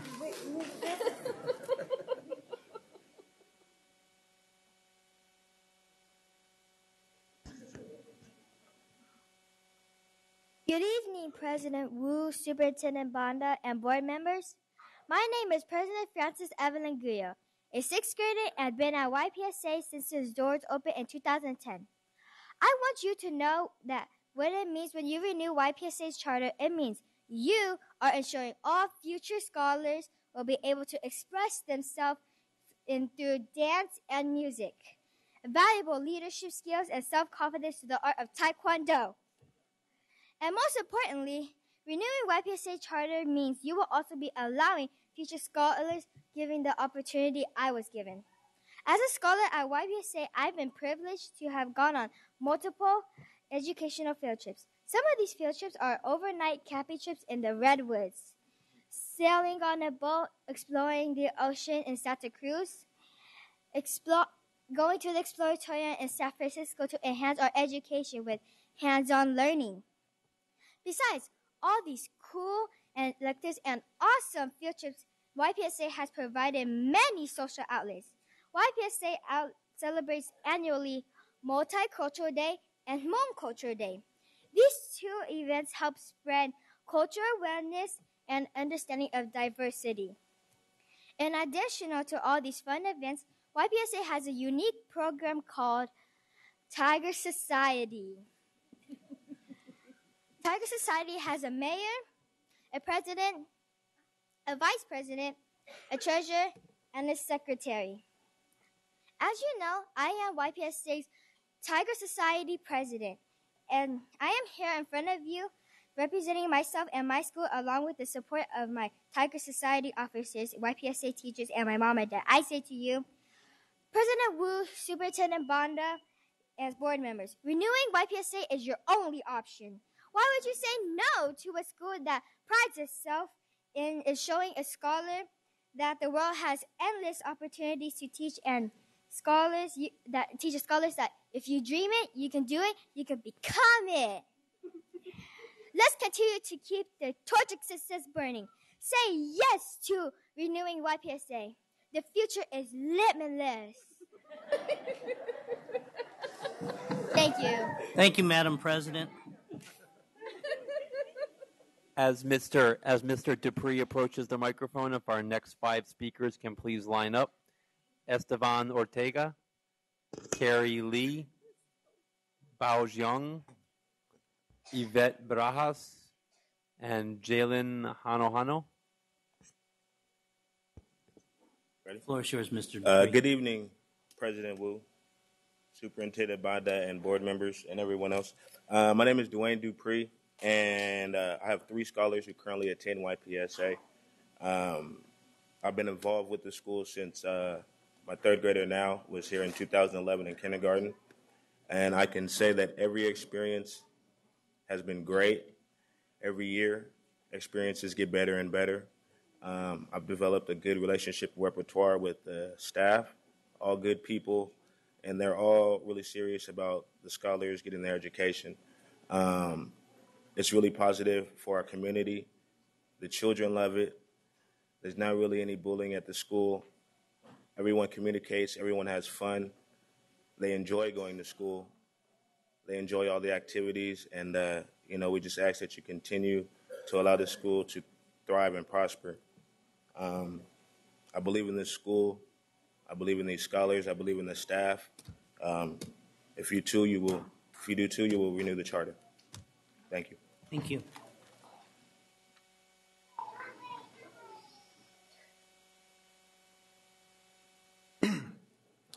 Good evening, President Wu, Superintendent Banda, and distinguished board members. Hi, my name is Esteban Ortega, and I am speaking on behalf of the Preschool Lisbon because I have two future scholars that will be attending YPSA, one next year and the other the following year. I also have a fourth grade scholar. I also have a scholar in the fourth grade. I always get a lot of preschool parents asking me questions about Yabe Sho. Questions like, how is the school? How are the teachers? How do you like the school? Me being a parent of a scholar that started year one in kindergarten, I have nothing but good things to say about our school. The one thing that stands out at our school that I love the most, I love everything about our school, but the one thing that stands out the most is the field trips. I've been on every one since my son started. I was born and raised in the Oak Park community in Sacramento, and I went to a school where I wasn't fortunate enough to go on field trips like my son goes on at Yabe Sho. One field trip that I will truly remember, and I know my son will remember for the rest of his life, was the field trip to Coloma Outdoor Discovery School. It was a 2-night, 3-day, fourth grade field trip. I gold panned. I went on a 4-mile hike. I was a greenhorn when I started, and I became a sourdough the last day for completing the program. The reason I said I when describing my son's field trip because they were teaching my son responsibility, and I was not in his group the whole 3 days we were there. We slept in the same bunkhouse at night, but that was it. I love the field trips, and Yabe Sho for giving my son the opportunity that I wasn't able to have as a kid. Thank you, and please renew our school. Whose school is this? Thank you, Mr. Ortega.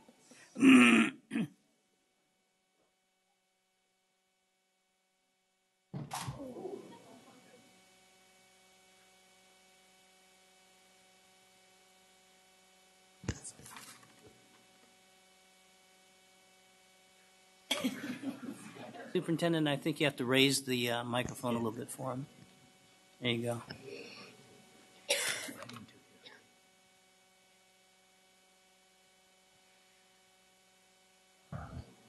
Good evening, everyone. I would like to speak in Hmong tonight.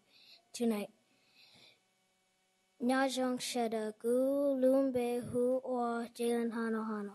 Gu Ganda Gipe Da Jane Ganda Yape Shwa. Gu Lumbe Hu or Gu Lumbe Mong Hu or Bengsu Janlangva.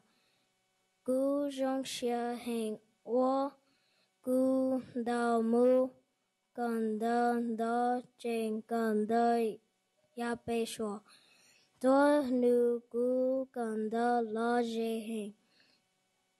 Gu Gan Taekwondo Ga Sheng Ge Tia Gu Nia Wa Shi Hao Pe Heng.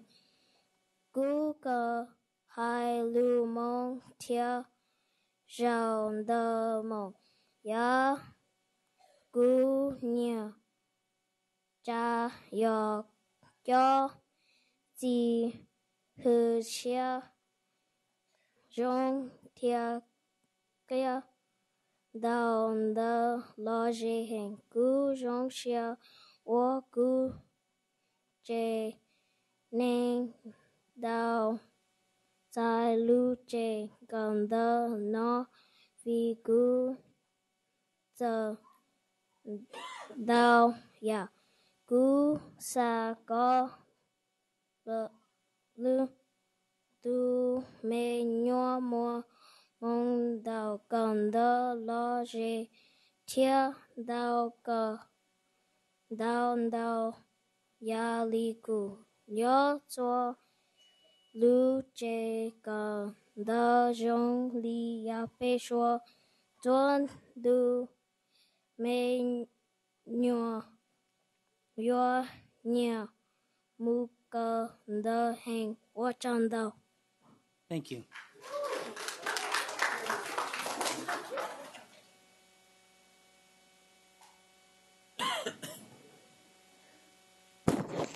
Good evening, President Wu and Superintendent Banda and the distinguished board. I am Miss Lee. I am a proud parent of a scholar that attends YPSA. My daughter has been going to school there for going on 5 years. She's a 5th grader. And I can't say enough. My daughter walks around proud about the school. She's convinced other parents to enroll their children into this school. And we live clear across town. And never once for the last 5 years would I ever complain sending my daughter to school through traffic. Because she wakes up every morning. As a parent, I never have to wake my daughter up. She has her alarm up. She's up and ready. She wakes me up telling me she has to go to school. She gets mad at me if I'm late. I can't speak enough about this school. Just about a couple months ago, she's overheard a conversation that I had with a family member about moving. The very next day, she told me that she wasn't going anywhere with me. If I was moving, I'm on my own. She told me that she would live with my mother even though she didn't like her grandmother, just so she could attend YPSA. I said, excuse me, you're not staying. And she says, well, I don't care where you go, Mom. There's no other school like YPSA, and I'm going to stay. Even though I don't like your mom, I'll stay with her. So I said, okay, whatever the school's doing, keep on doing it, because my daughter walks around proud about this school, and I can't say enough. After 5 years, she's a walking spokesperson for the school. She tells every parent, every student to come to school here because they're the best. So I'm assuming they're the best, because my daughter, like I said, for 5 years, never once did she ever tell me she didn't want to go to school. So I ask each and every one of you, ladies and gentlemen, please don't take this away, because I want other students to have the opportunity my daughter does. Thank you.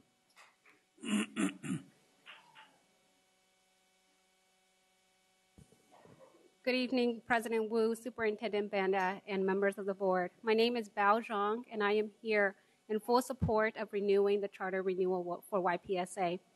My support comes from both as a parent and also as the president of the Parent-Teacher Association at YPSA.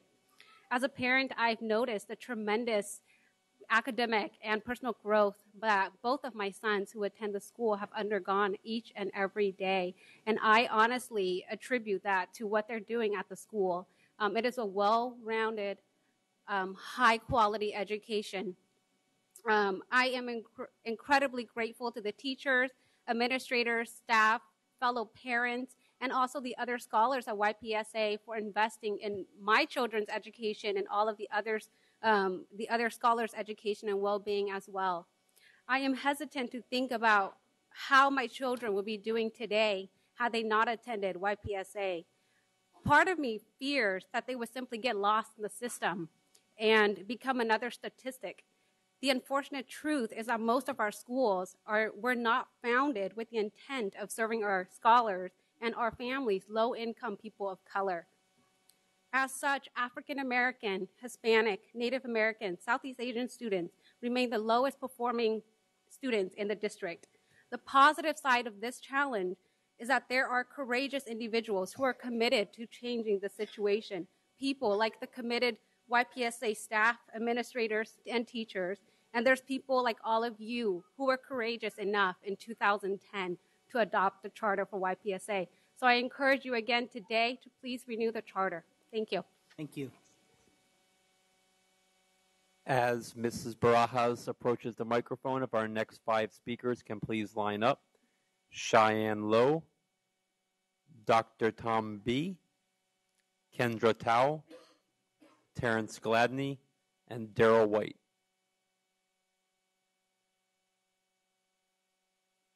Good evening, President Wu, Superintendent Banda, and the rest of the board.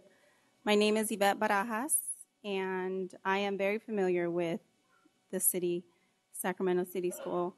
And I was up here when I was in the 7th grade, when I was in the 9th grade, I was sent to the Celebrating Opportunities for Hispanic Students. I represented California as a freshman for our state, and I was a very picky student, and I was able to go to West Campus, and it is one of California's distinguished schools.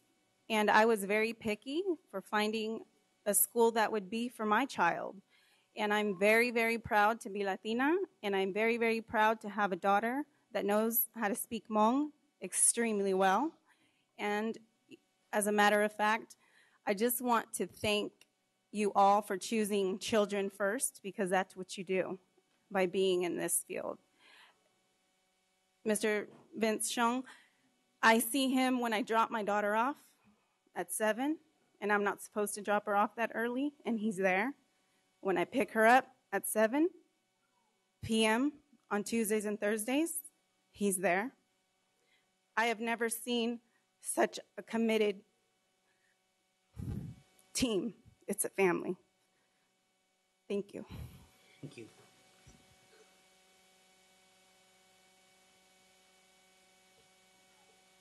Good evening, President Wu, Superintendent Bonda, and the rest of the board members. I am Cheyenne Lowe. Today, instead of telling you about our Taekwondo program, we came here prepared to show you. Yes. Kunye. Jumi. Hana. Go. Set. Set. Follow.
Thank you.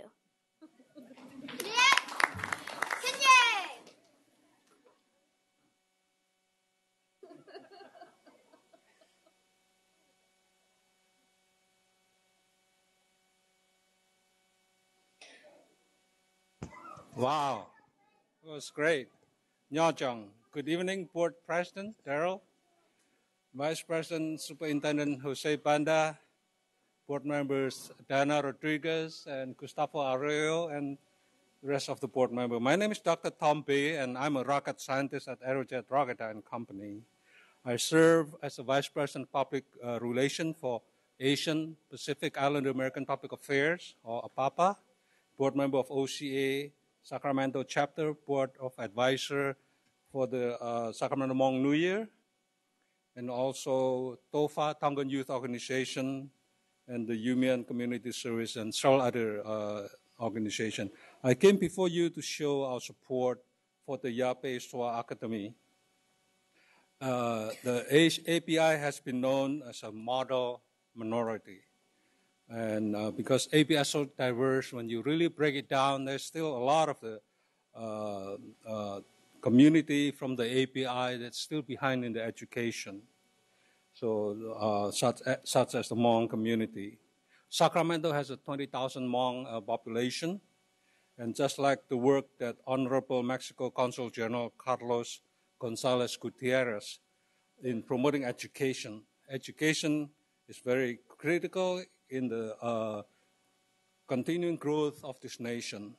I thank you from the bottom of my heart for your consideration in supporting the renewal of the Yape Shwa Hmong Academy.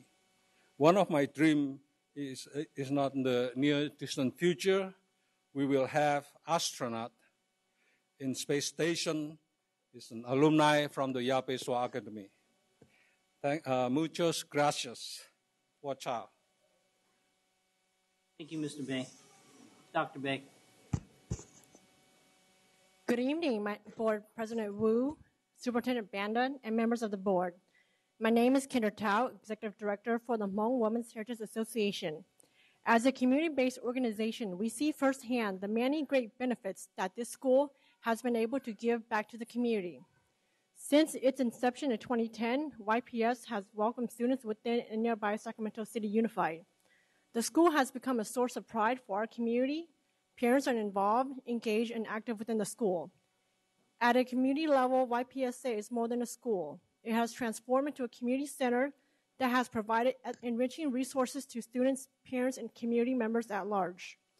Furthermore, YPSA has been able to target a student population that has been long overlooked and underserved within Sacramento City Unified. Through the small class size and school climate that teachers and administrators are able to provide, students are able to get the extra support that is essential to their learning.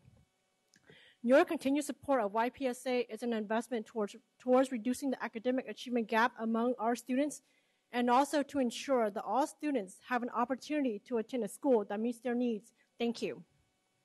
Thank you, Mr. Howe.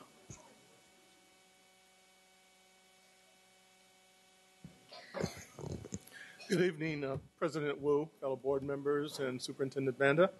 My name is Daryl White, and I'm here wearing one of those other hats that I normally wear. I am the proud cultural competency trainer for YPSA. I've been doing this training for the past year, and it's probably one of the most enjoyable jobs that I've ever had.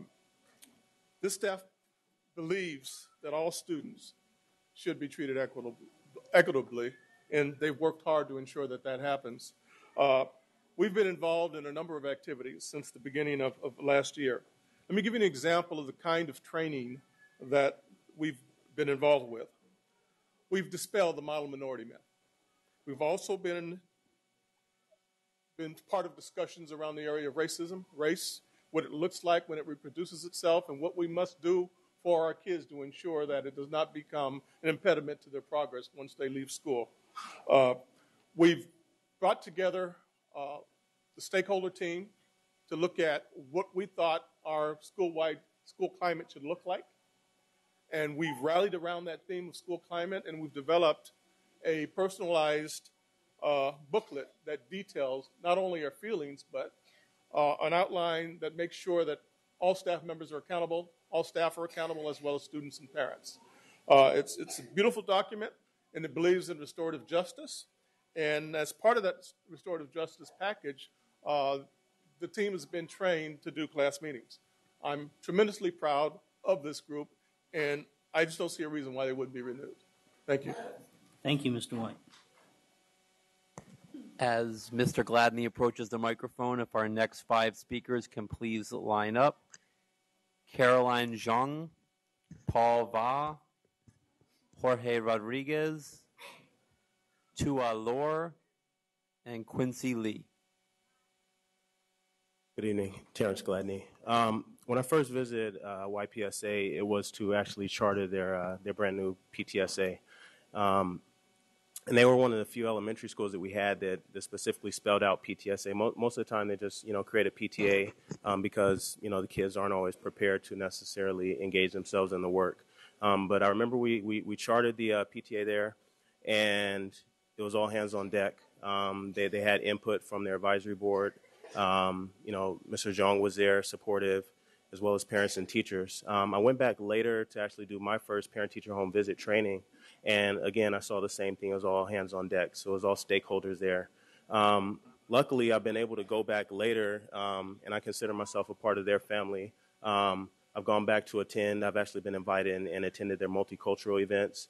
One of my little buddies that used to go to Cabrillo now attends YPSA, so I've taken my kids and myself out to their events. I've stopped by at recess and seen Gary and just hung at the school. When I first moved to Sacramento in '98, I was a really young father. I had dropped out of Cal and I was 19, I think. So I had my young son, and we lived not too far from YPSA when it was Lisbon. And I remember my wife saying that she went there and everything else. But I remember I'd take my son to the park down the street, and during the day, I could just sense the energy of the school. And I remember just that being a place that I wanted my son and my kids to go to. My son ended up going to Winslow because we had moved, but now that when I go back to YPSA, I sense that same energy, and I just want you guys to know that they're serving our kids and they're doing a great job. Thank you. Thank you, Mr. Gladney.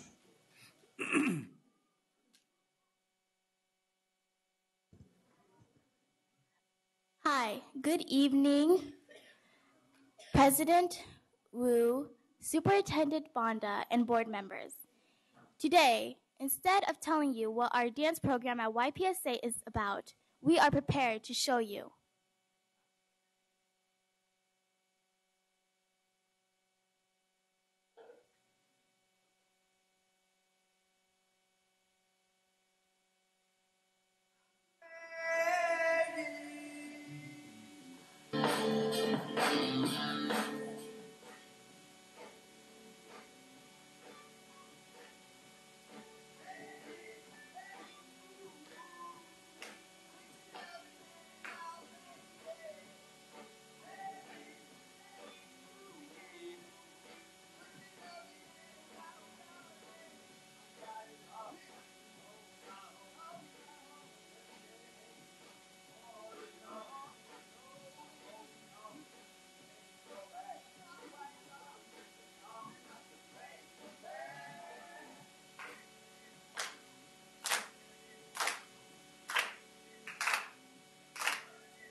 Thank you. Thank you.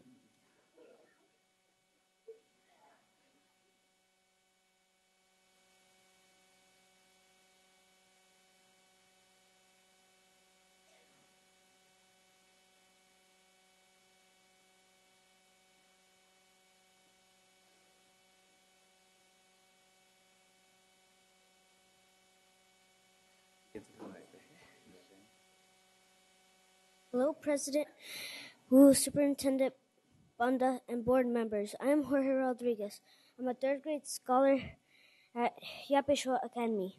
There are many things I enjoy at YPSA, but for tonight, I want to share with you about what I think about learning Hmong and being an ATT. I like learning about the Hmong language and culture. I know 2 languages, English and Spanish. And now that I'm learning this new language and culture, this means that I have more doors open to my future life. My goal is to become proficient in listening, speaking, reading, and writing Hmong by the time I leave Yapeshua Academy. You know what this means? I will be able to speak to the Hmong community and someday do business, not with only English speaking and Spanish-speaking people, but also Hmong-speaking people too. If you do not approve our charter school, you will be one of the reasons why I cannot reach my goals. Also, we have an Achieving Through Technology class, where I learn how to use a laptop, how to type, and I use websites which help me improve my Common Core grades with the knowledge in math, grammar, reading, and writing. I would like to thank my kindergarten teacher, Miss Lowe, my first grade teacher, Miss Irvine, my second grade teacher, Miss Ving, and my third grade teacher, Miss Ma, and my Hmong teacher, Sihu Waku and Sihu Wang Shong, for sharing their knowledge with all their enthusiasm they have to teach with. I love my teachers, especially my principal. I think Yape Shul will bring more children to learn the same things I have learned and many more. Thank you. Thank you.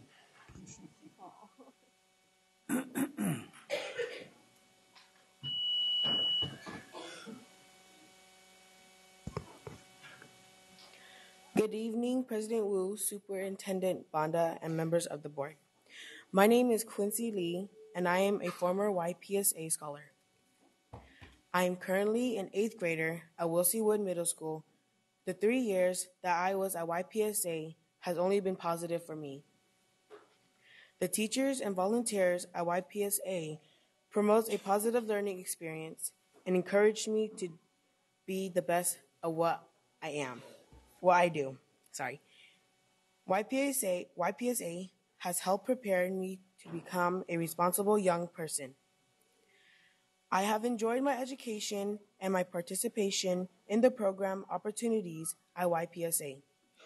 If I could, I would continue to attend YPSA. My wish is to see that YPSA continue to provide the same learning experience that I had to other families and scholars who come after me. Thank you. Thank you, Mr. Lee.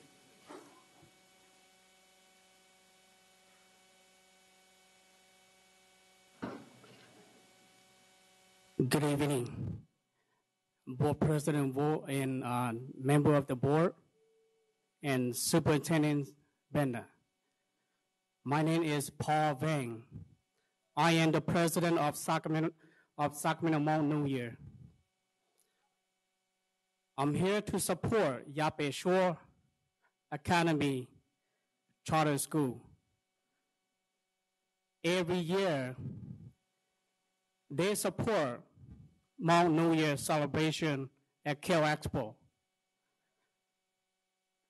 We need them to continue serve our children to make a difference in our community. Thank you. Thank you.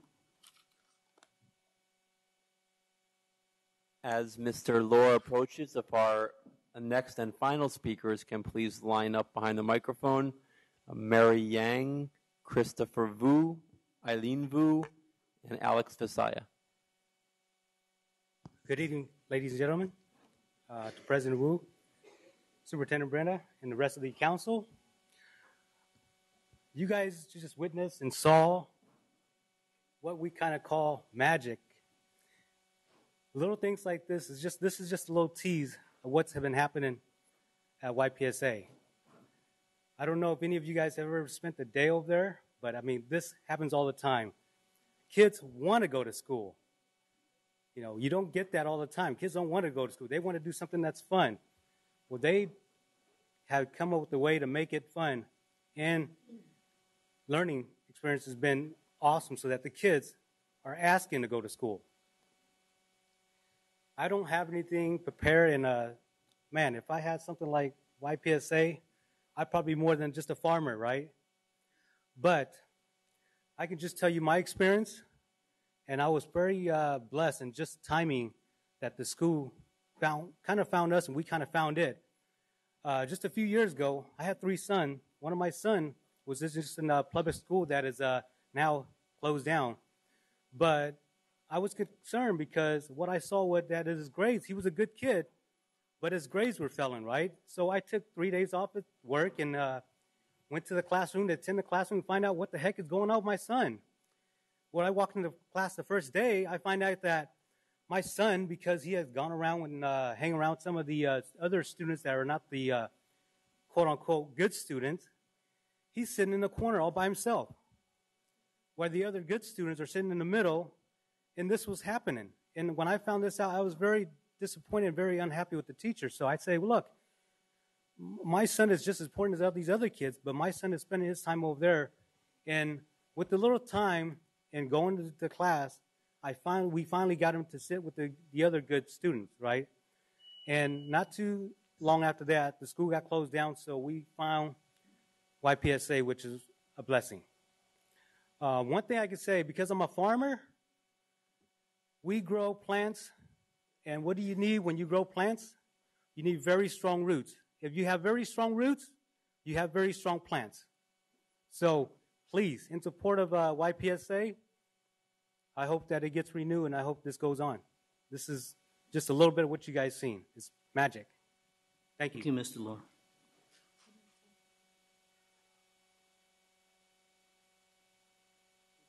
We do have one additional speaker as well. If Madison and Brazil can please line up as well. Thank you.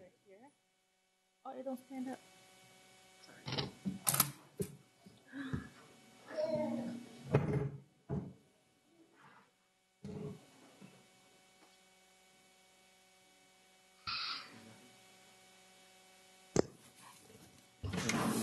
It's okay.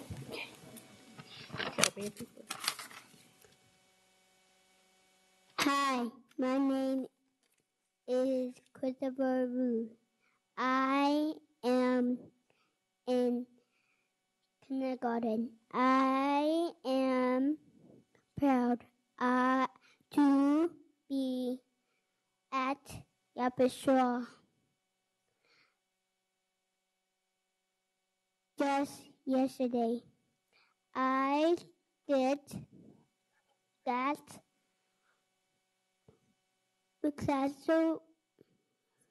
classified as proficient in English.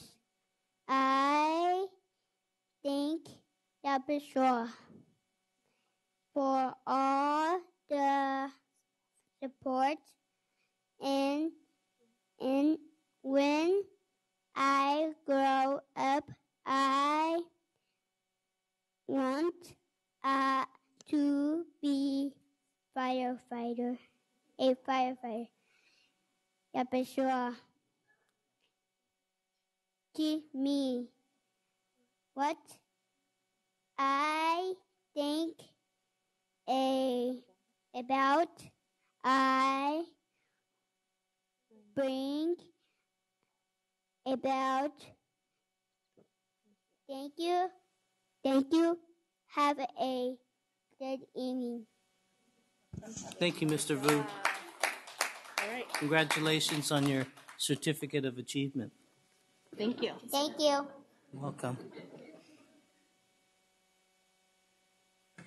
Hello, everyone. My name is Mary Yang, and I have two children currently enrolled in Yapishua Academy, Christopher and my daughter Emily that was doing Taekwondo earlier, and then one child that graduated out of Yapishua, now enrolled in Oak Park Prep, and then another one on the way for next year. I am proud to say that this school is the school of the future, and the school has taught my children many life skills that would need to strive in the future. The environment here is very warm, and everyone is united and very supportive. There's a lot of potential in this school.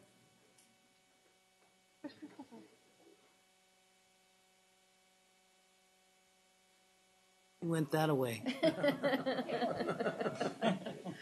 love this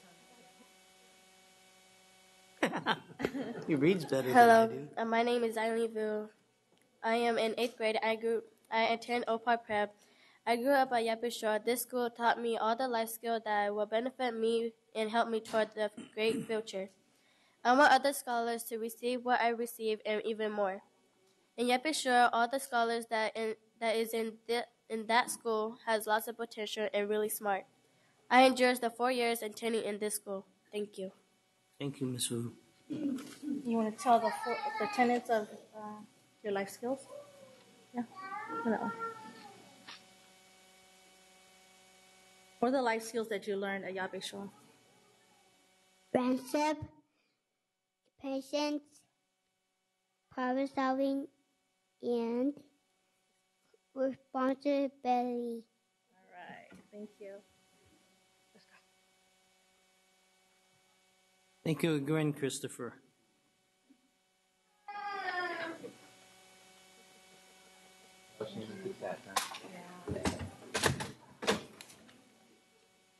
You can't take them home, Diana. Good evening, President Wu, Superintendent Bonda, and distinguished board members. My name is Madison Rizal. In the last 2.5 years at YPSA, I have learned a lot of life skills that will help me to be a productive member of society. I have learned that what I think about, I bring about, and the choices that I make have consequences and rewards, and that my future is up to me. I can be anything and do anything. Now I would like to give you a speech in Hmong. Nhớ sông tràn tu, gu lùm bê hu ua, mang gu nia Yopish Academy, vi tia gu ge the Hmong, gu bao hai lu Hmong, or chao. Now I would like to translate that into English for you. Good evening. My name is Madison Rizal. I like Yapisho Academy because I can study Hmong and know how to speak Hmong. Please renew our charter. Thank you. Thank you.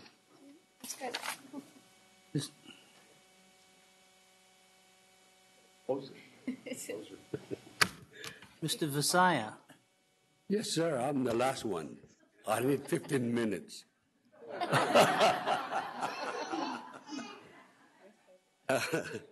Distinguished board, distinguished board, cabinet, and staff. Board President Wu, Superintendent Senior Banda. My name is Alex Visaya, Community Advocate, Families for the District. Mr. Vince Young, would you move up here, please? Vince.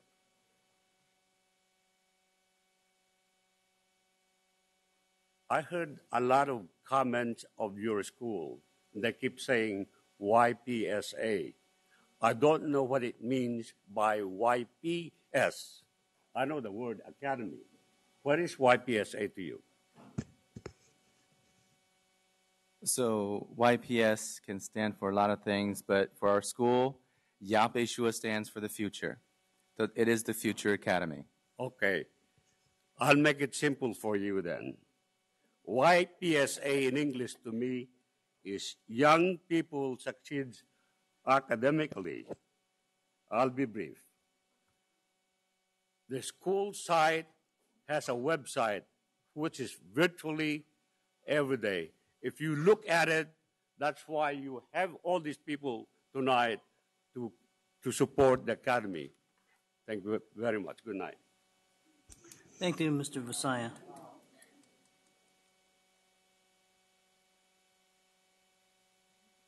Closing statement? I think that the performances and the speech, the parents, I want to thank them all. I want to thank you for giving them the time and the attention. I was just blown away by the comments, the speeches, some of the parents that came up, the performances, and I hope that you were also, at least you were entertained as well. And so I want to thank you again for giving us the opportunity for the past 5 years. And as such, our charter petition is a promise that we will continue to deliver the kinds of things that we have done from the past 5 years and continuing on to the next 5 years and beyond that, should the board approve of what we do. So thank you so much. And we can take any questions if you have any. Member Ryan. So I have less of a question and more of a comment. I have to tell you, I am so incredibly moved by the energy of all of the students and parents who spoke tonight and the courage that the young people had in coming forward. I have to say, frankly, when Christopher began to speak and share his story and share that he had just been reclassified after being an English language learner, I broke into tears because that is why we do the work we're doing, right? So thank you for believing in him and all of the students that you're working with. And I also just want to point out some of the things that I think make your model so special and unique and exactly the type of innovation that we need to figure out how to replicate in other areas. One, you're addressing a community that's underserved and finding a way to make sure that they have a voice, have a sense of purpose, and the skills they need to succeed in life, and giving them exposure to things that quite often communities don't have the opportunity to have. I think the fact that when I look at your student achievement data, which is quite compelling, I'm also really struck by the fact that you're not just serving the Hmong population very well, you're serving the Hispanic population and African American population with student achievement numbers that quite frankly are astonishing.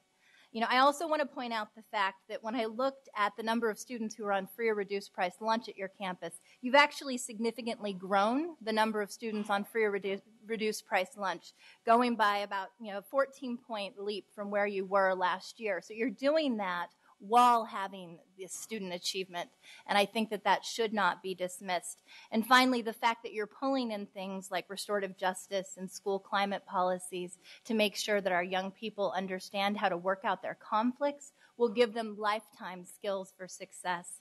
And I have to say, I look at the young people who spoke tonight, and I think academically they're prepared, but I think more importantly, I think that they're prepared to be the future leaders of Sacramento and of California and, frankly, of the nation and the world. So thank you. Thank you. Thank you. Member Rodriguez? Thank you, President Wu. I think it was Dr. Mall, was it 2010 or 2009? 2010, gosh, it feels like a long time ago. Well, I was one of the board members that actually helped to approve this, but Yes, I I remember. Yeah, I didn't do it easily. I gave you guys a little bit of a runaround because of the diversity issue, remember? I think you were the president at the time. Was I? No? No? Okay. Gustavo? Thank you, Gustavo. Was it Ellen? Ellen? Okay. Linda. See, there you go. A different female on our board. But anyways, I am very pleased to see that the comments didn't fall on deaf ears, that, I remember going to the school and visiting, and from day one, there was a great deal of diversity that was established from the get, and I think that that's really important to note. And then I see the numbers growing every year, and that's what it's all about. In 2009, 2010, this board decided that we wanted to have our children leave this district, whether they're in one of our schools or whether they're in a school that we charter as a charter school. We made a commitment that our children were going to leave here globally competitive, and that means that they have the ability to speak more than one language.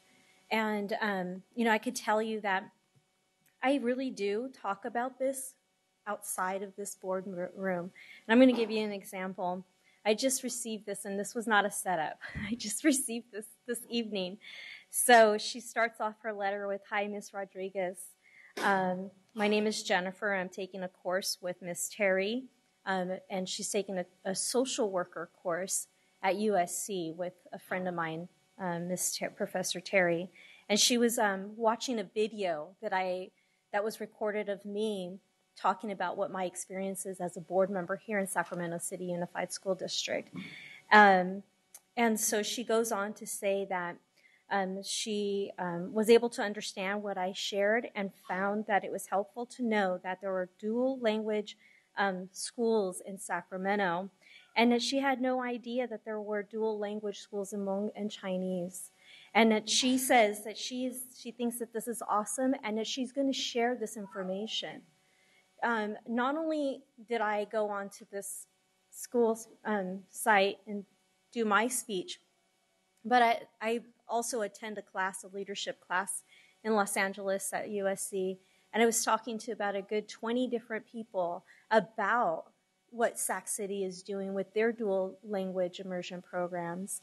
And they too found it very interesting and enlightening that we have these types of programs here. So I just want to say that I appreciate the innovative thought to come forward, all of you, to bring this to our district, and that, you know, we were the first in California to do this. And now the word is spreading, and now we can get, you know, little replicas out there, and more children can learn. And if we could just open up and say, we want not only Hmong children to learn, but we want all children to learn the language and the culture of everybody else. That's the beauty of this, and that's what makes our goals here at Sac City of having globally competitive children, that's what makes it a reality. So I want to thank you for that. I want to thank you for all of the hard work that you put into these children and the children that have already graduated from your school and have moved on. I enjoyed the performances tonight, especially the Taekwondo.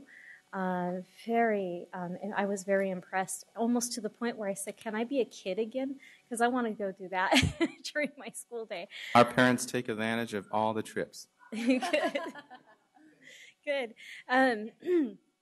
So I just want to, you know, stand in recognition and appreciation of everything that you have done and fulfilling the vision that you have had.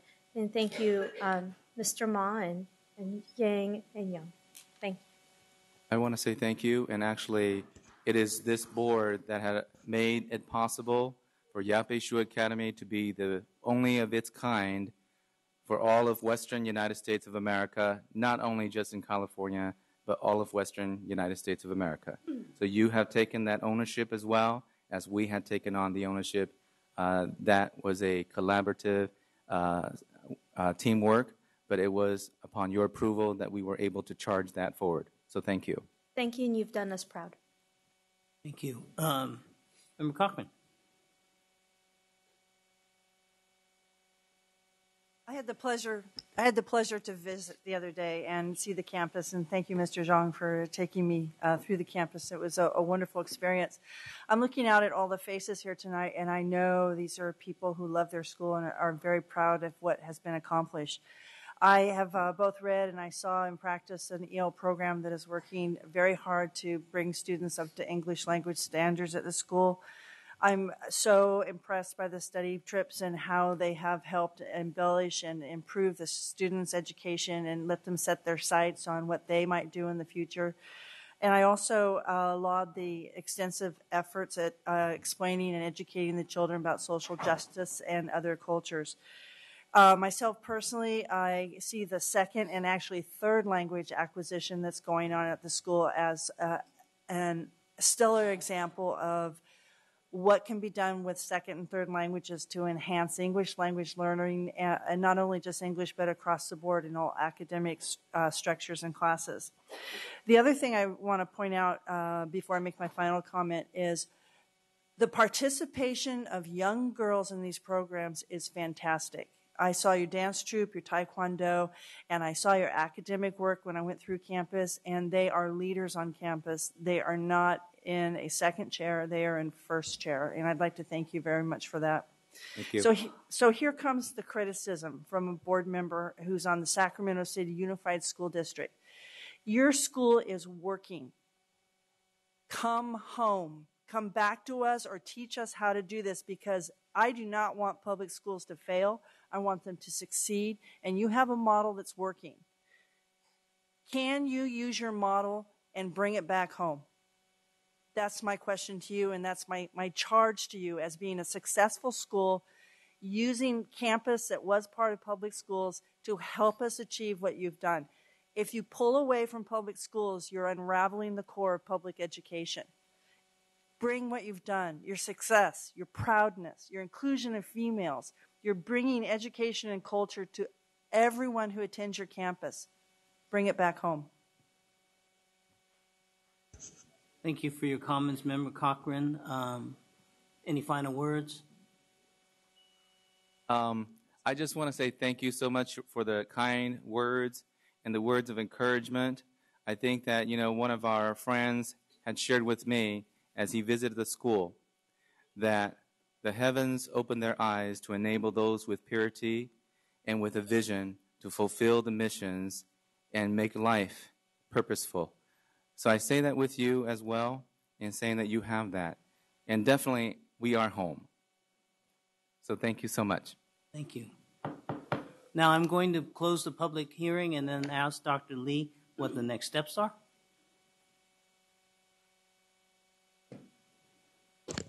So district staff has been reviewing previous data and the charter renewal petition. And so we are at the preliminary review stage right now. And so we'll be working back and forth with the lead petitioners. And we will be providing a report to the board members. And we have scheduled August 23rd. I'm sorry, April. We have board action for the renewal of this charter on April 23rd. Okay, thank you. Okay, with that, we're off of item number 9 now.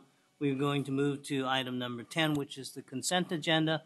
But before we do, since most of you are going to leave because you have young children to put to bed, even though I know you don't have school tomorrow, we will take a 5-minute recess. Thank you. I can call us back to order, please.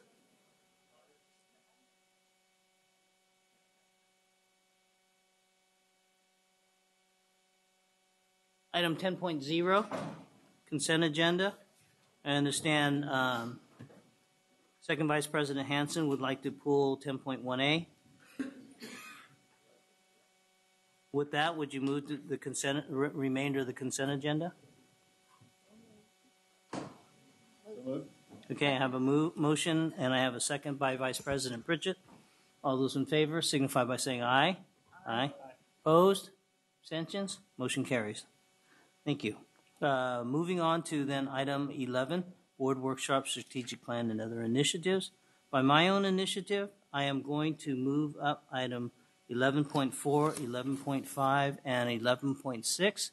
I understand we have children here to accept these resolutions when we approve them, so I would not like to keep them out too late. Carol, 11.4.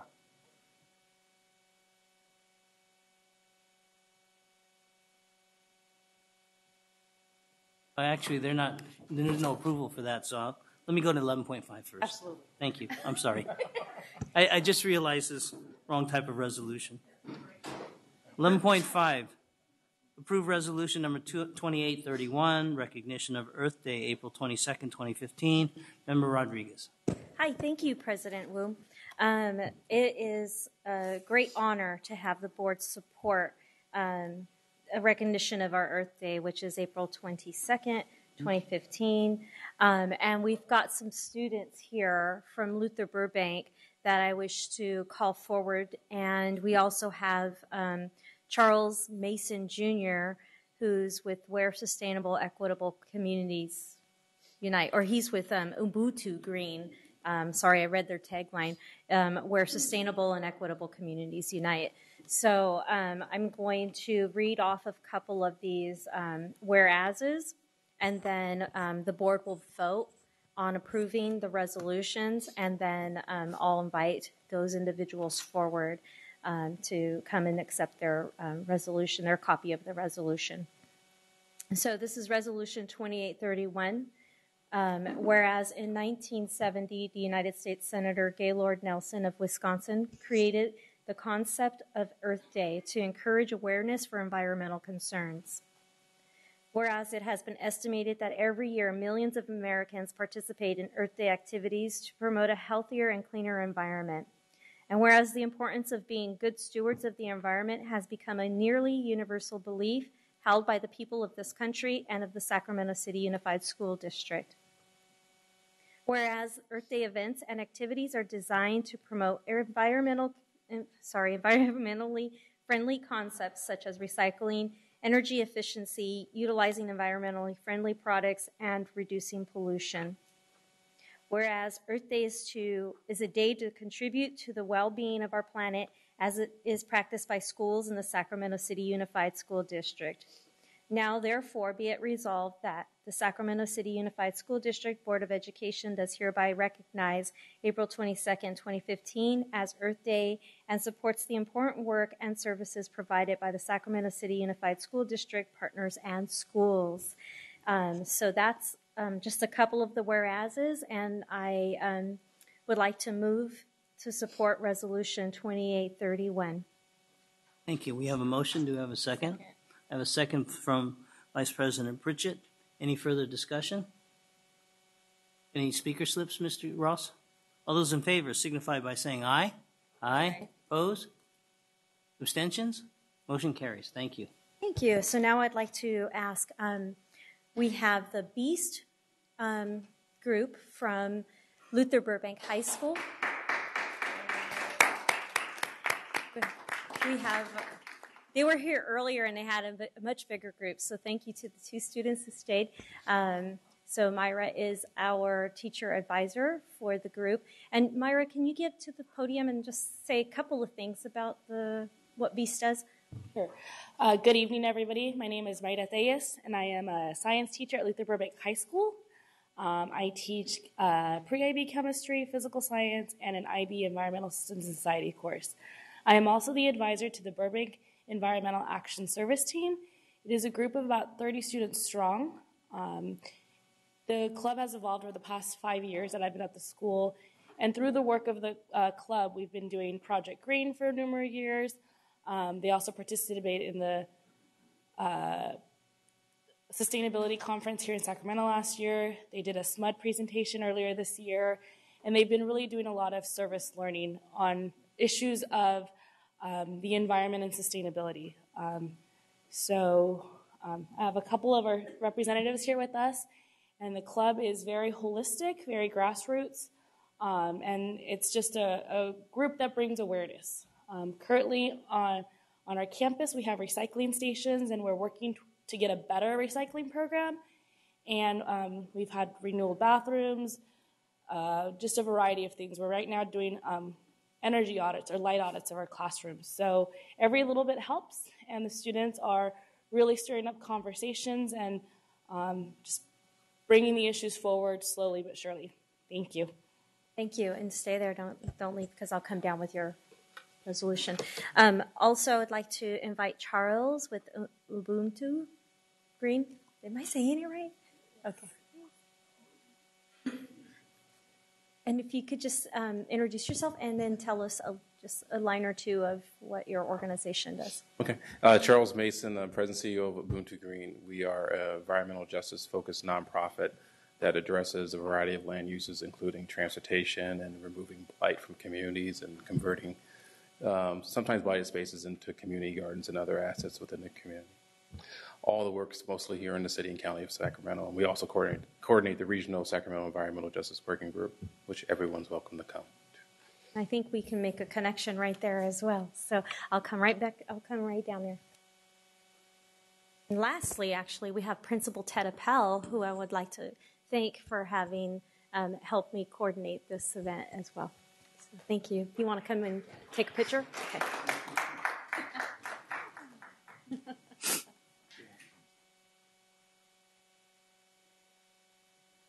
I'll wait till I sign this one.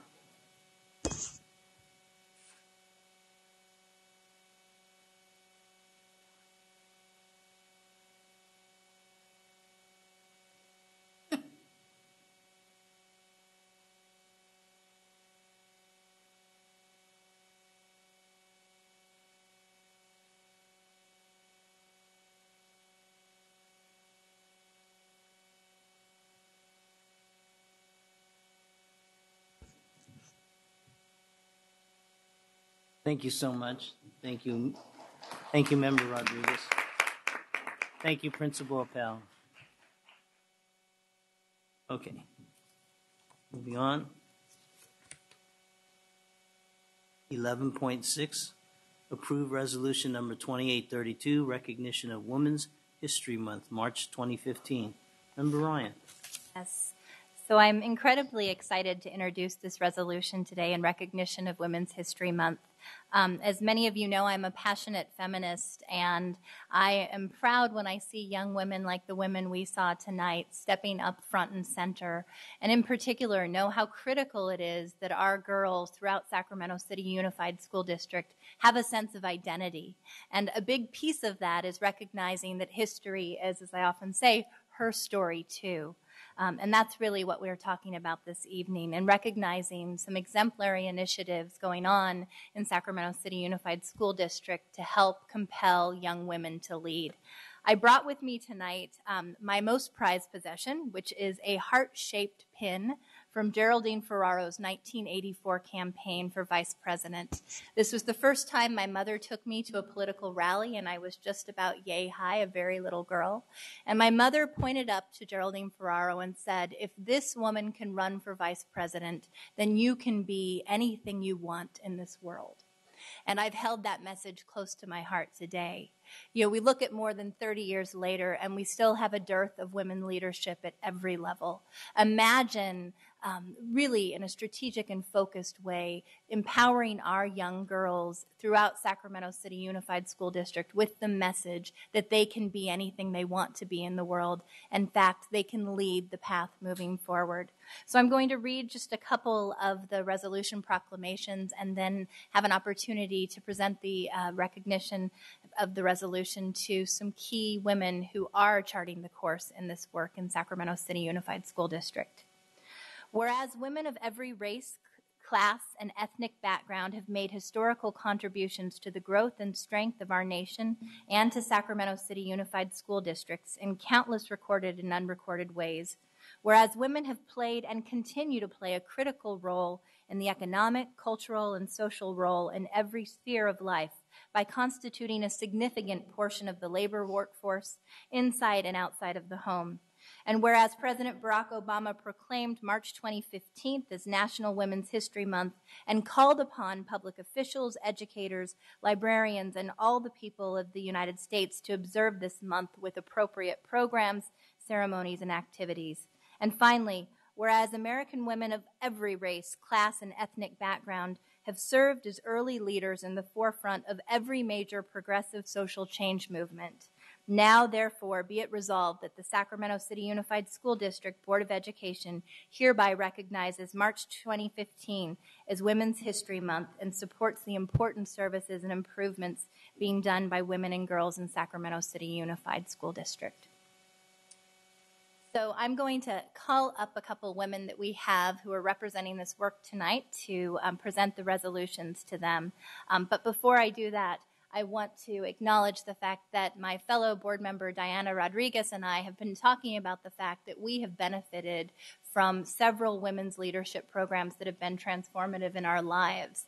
And we are committed to working together to figure out a way to scale up a women's leadership program targeted to the girls of Sacramento City Unified School District that Diana said is going to be part of her legacy to the school district, and it certainly, in my opinion, is one of the most important things we can do in partnership. As you call people up, we have not yet voted on the resolution yet, so we need to do that. Yes. Because otherwise my signature will be null and void. I respectfully ask the board to move resolution number 2832 in recognition of Women's History Month. Okay. Yeah. And I think every woman on this board probably is seconding it. And I'd like to point out we have a women's majority board for the first time in several decades. Are there any? Yes. I have a motion and a second. I have no speaker slips. So all those in favor signify by saying aye. Aye. Opposed? Better not be any. Abstentions? There are none. Congratulations, the resolution passes. Thank you. I'd like to call up Elizabeth Villanueva of New Age Latinas Group and of Burbank High School. Thank you. And she has some students with her as well. And as she is coming up, I just wanted to let Member Ryan know that I was there at the 84 convention when Geraldine Ferraro was selected as vice president, and I was not knee-high, already had children that high. So. We won't hold that against you. I have pictures from that convention, though. Yes, thank you very much. And then I would also like to call up Angela Rojas, the president and CEO of Chicas Latinas of Sacramento.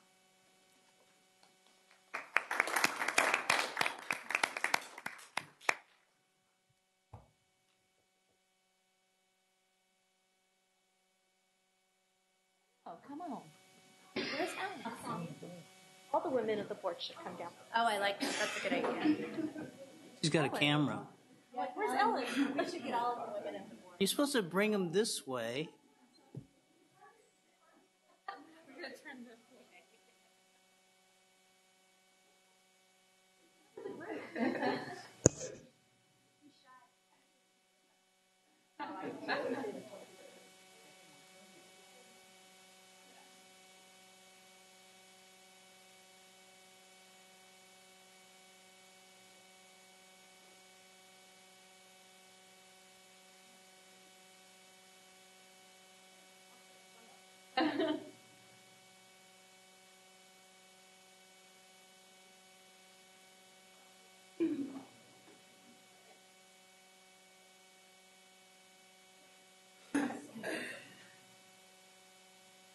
Buenas noches. Buenas noches. Mi nombre es Elizabeth Villanueva y orgullosamente estoy aquí con mis alumnas, mis compañeras, mis amigas, mi familia. Good evening. I'm very proud to be here with my students, my classmates, my family, and everything, because being a woman is not just it's us, but we also have strong men who support us, and without our unity, what could we be? So it's an honor. I wasn't prepared for this, but I'm been working with these young Latinas since 9 years ago, and it's my honor. They think that, like, they told me, Maestra, every time that I go with you everywhere, I feel very important. Oh. And I told them, you know, that importance is the same one that you give to me. And I say thank you. And before coming to this meeting, we were cutting fruit because we're having a food fair tomorrow. And together, why? Because we are fundraising money to have a retreat, to have opportunities that empower them, opportunities that only them can do it. It's not me. And it's me and it's not me because I told them, I see myself in you. And because I'm on the other side now, it doesn't mean that I'm not going to do anything for you. I'm here because you are here. And thank you. Honestly, thank you for this great opportunity. It's my honor. So, thank you.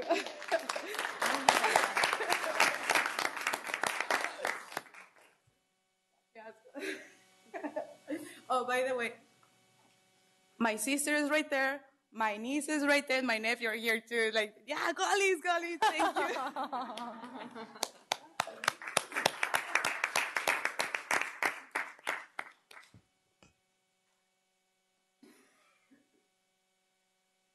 Good afternoon, evening, late evening. My name is Angela Rosas. I'm the founder and president of Chicas Latinas of Sacramento.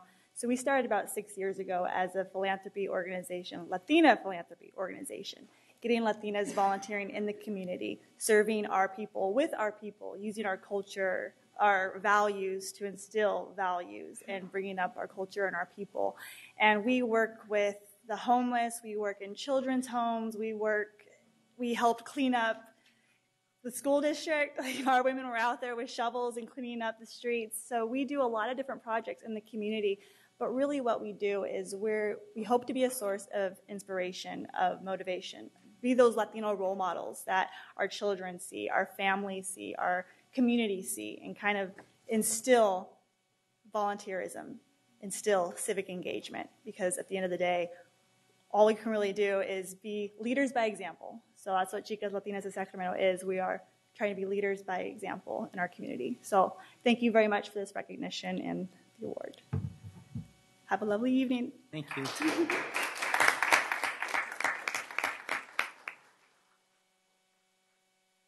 Okay, moving back to the top of item 11, 11.1 Floyd Farms Project. Second Vice President Hanson. Thank you, President Wu. I appreciate everybody's patience who has come here today to do a presentation for us. I think it's important for us to be informed about this wonderful project that's taking root, hopefully literally, within some amount of time in the not too distant future. And I invited some folks that have been great partners on this, and I'd like to invite them up to come up and do a presentation. First, Michael Mendez is someone who's really taken point on this project. I've had to ask people to help, do the projects that we have because we have such limited staff resources available, and just deputize some people. And Michael really stepped up. He's he's an incredible person himself, and the work that he's doing on his way to get his PhD. So he's perfect in this. Charles with Ubuntu, you just met a little bit ago. His organization has provided a lot of great background and partnering with us and helping getting solicit input from the community. And lastly, Kevin Smith is part of the developer. He is the lead developer representative or who's working on this project very diligently for many, many years, going through the permitting and the process that's needed to build this great new community in the area right next to Washington, not Washington, but Health Professions High School and Leah Tata Floyd in that community. So the construction has started. They've done an incredible job already getting it moving. And there was an agreement that the school district signed with the city of Sacramento and the developer to help develop a 2.5-acre farm. And 2.5 acres is gigantic. So it's going to be a big undertaking, and it's going to take a lot of work from all of us. And I wanted the district to understand, and my fellow board members to see the kind of work that's here, and hopefully make sure that we're all bought into this process, because I think it can be a transformative project for the district. I know it will be for the community that's very impacted in the immediate neighborhood. And there's something there for everyone. For the community would have garden plots, the children would have garden plots, and the folks that are moving into the development there. And it would be great to integrate that into our school as much as possible. So I'd like to call up our 3 guests to come do a presentation for us. And thank you for your patience this evening as well. Thank you. Good evening. It's a pleasure to be here. First off, I'd like to thank School Board Member Hansen for inviting us here today to speak about this transformative urban farm project that we're doing near downtown Sacramento in a very underserved community. Thank you for inviting me to be a part of your volunteer consultant and helping bring in some of the stakeholders together, getting community input on really envisioning what we could do for this underserved area in terms of education, curriculum, and healthy foods. So with here today, we have one of the key developers, Kevin Smith, who's going to give some key background about how this project, this transformative project came about together and where we're going to go from here. Ladies and gentlemen, thank you very much for allowing me to come and speak to you this evening. My name is Kevin Smith. I'm a partner and project manager for Northwest Land Park, now the Mill at Broadway. This is a new urban infill community that's being built around Health Professions High School and Lee Tata Floyd Elementary. Really, I get to stand on the shoulders of giants. Years ago, a partnership was formed between the City Garden project and Captain Shealy, who was doing the POPS program in the area, and with the previous principals, coming up with the idea of how to deal with a large 2.5-acre area that was unutilized that was fenced off from Floyd Elementary and the freeway. And as we came in and started our process in community outreach with the neighbors around transforming the Setzer Forest Product site into a new urban neighborhood, this idea kept coming up and up and up. It was also recognized at that time, and this is going back to 2010 to 2012, when the entitlements were approved. The tri-party agreement was entered into by us, the city, really the city parks department, and the school district. The conversation was that this was an area that needed investment and needed a concerted joint effort to really move things forward. And with that, the tri-party agreement calls for us as a development team to work with the school district and with the parks department to take some of the parks fees that are being generated by our project and our expertise, and to then use those to create a 2.5-acre working farm on the Leah Floyd elementary site, which is that unused portion. That is really envisioned to be a kind of a 3-part operation. About a 1/2 acre on the southern end, which abuts the Marina Vista community, would be a 1/2 acre city community garden, which would be modeled off of the community gardens that they have in other areas like Southside Park and some other locations. And then central to and adjacent to Floyd would be an educational area that would be an engagement area for both the children at Floyd, the students at Health Professions, but then also the wider community, other schools, elementary schools and other schools in the district, youth groups and so on, to get an educational exposure to a working farm. And then the northern 1.5 acres or so, which would be really a working farm to demonstrate how that would go. In addition to that part of the agreement, we've also agreed to provide a free booth space. An existing almost 20,000 square foot produce building is going to be converted from the wholesale use it is now into a retail booth-based public market to bring fresh fruits and vegetables on a retail basis to the neighborhood, and to provide a free booth space for the farm to sell the produce in that area. In addition, we've allowed for and set up within the Community Facilities District, that is for our project, some base funding within that that will be generated on an annual basis to support both Floyd Elementary and the farm. And then finally, we've enlisted the Setzer Family Foundation and have agreed to match it ourselves to put up some startup capital for that on a donation basis. And so they're really trying to build the floor and so on.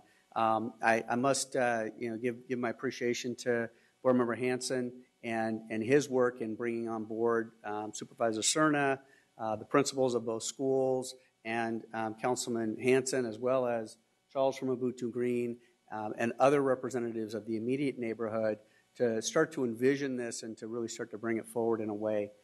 And I've definitely appreciated all of Charles' work in outreach to the neighbors and helping us to really take an idea and grow it into something that can move forward. As I've said from day one, I'm not a farmer. You don't want me to try and put a farm together, so I really appreciate the support. I'd be happy to answer any questions you may have when Charles is done with his presentation. Thank you very much. Clicker? Okay, so I'm back.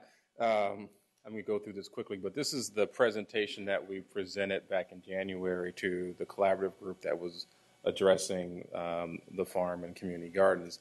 And what we thought was critically important was that when we came into the project, is that there was community input into what's going to happen, particularly since it's next to the 2 public housing developments that are there with all the issues that are going on there. But it's also kind of critical if you look at this team and Jay's part of the team and all the other people you meet, that you create these kind of partnerships that really help you get collaborative work done and get the type of input you want. So just real quick, we did as much as we could on kind of the limited resources, but we initially went to a large community event that the church was sponsoring at Health Professions High School, where we just grabbed people as they came through. We had maps and pictures, and Michael and I and others were getting people's ideas about what they wanted, but we also used it as an opportunity to have them talk a little bit about their community as well, things they wanted to change in their community. And then we did a community workshop. Got moved around a little bit because remember that really rainy day? And we had to reschedule, but we did a community workshop. We were able to, at the community workshop, talk to a group of 27 residents, which included youth from the elementary school that Roberts Family Center actually brought in that participated, and they were awesome. The kids were in there just giving great input.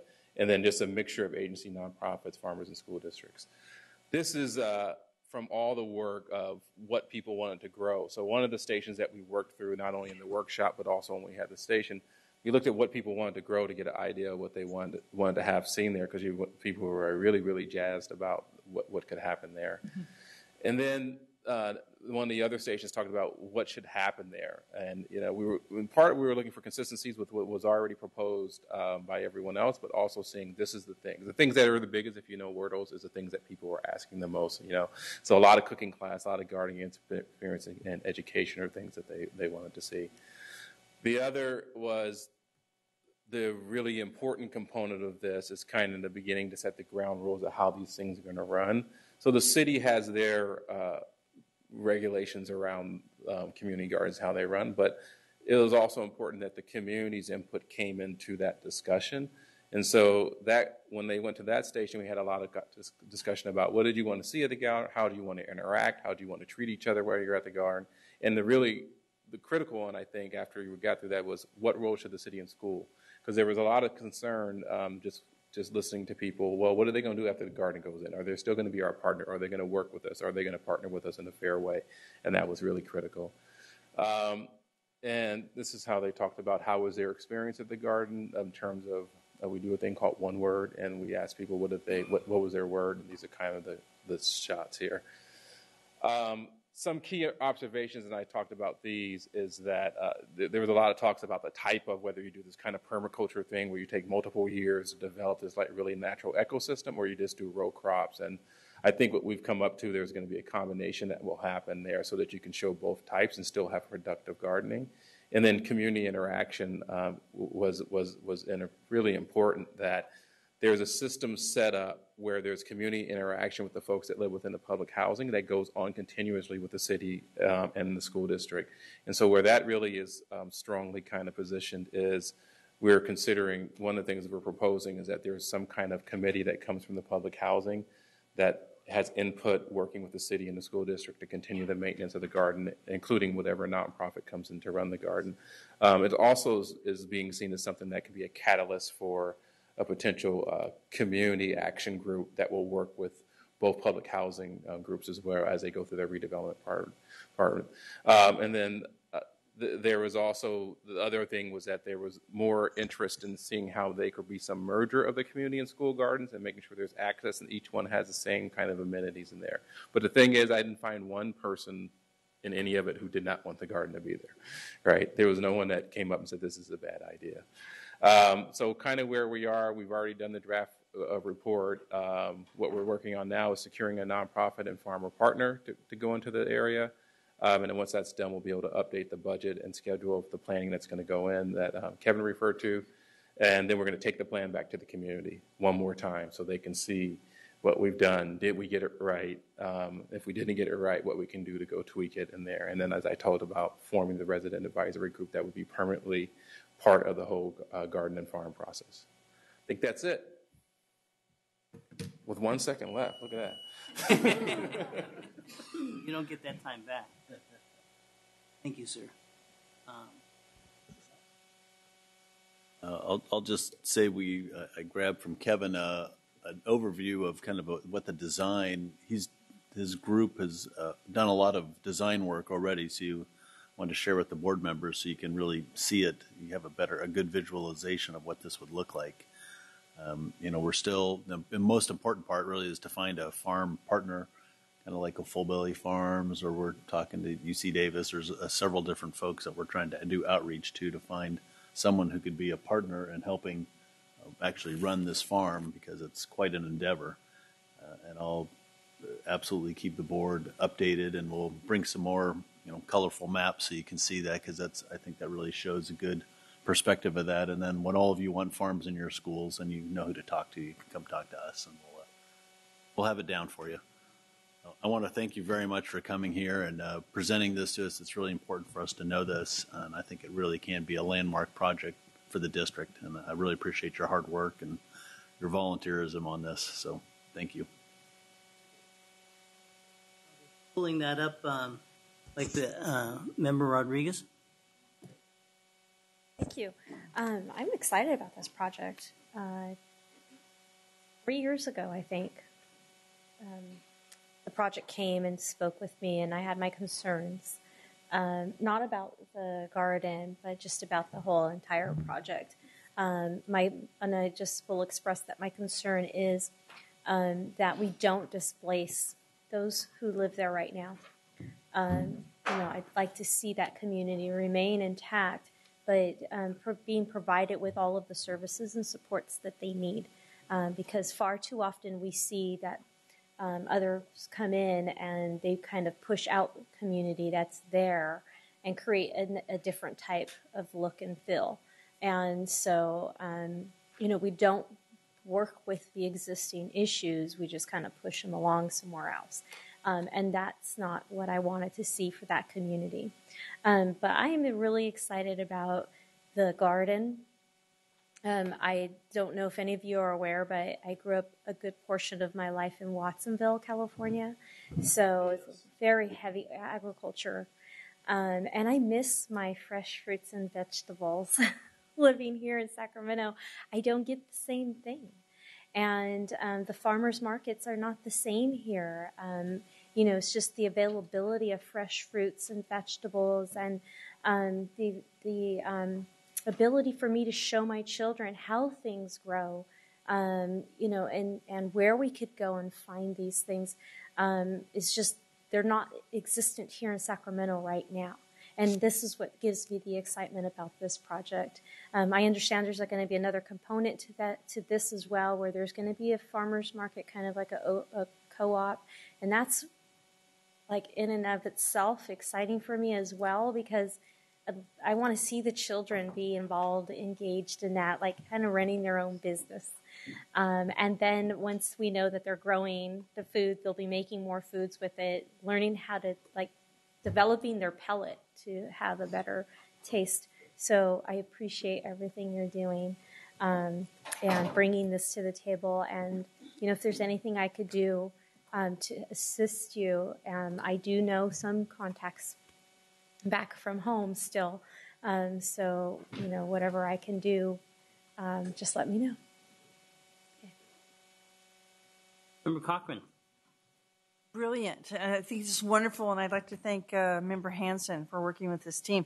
I just have one kind of weird question, and maybe you don't have this figured out yet, but it's about code and the chicken limits. How are you going to be able to get around that, and do you have any other plans for animal husbandry? There's been conversation about animal husbandry, and it's always come around in the conversation that it probably wasn't going to fit well on the site. Because of the requirements around, really the state architect's office and those types of concerns. So at this point, I think we're really looking mostly at, vegetable, fruit, nuts, those types of things. Thanks. I can't wait till it's planted. That's it. No more comments.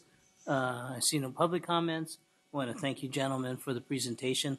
We all look forward to tasting the fruits and vegetables of the labor. Thank you. Very much. Thank you, Member Hansen. Moving on to 11.2 monthly facilities update. Barry? When you're president, you run your meeting.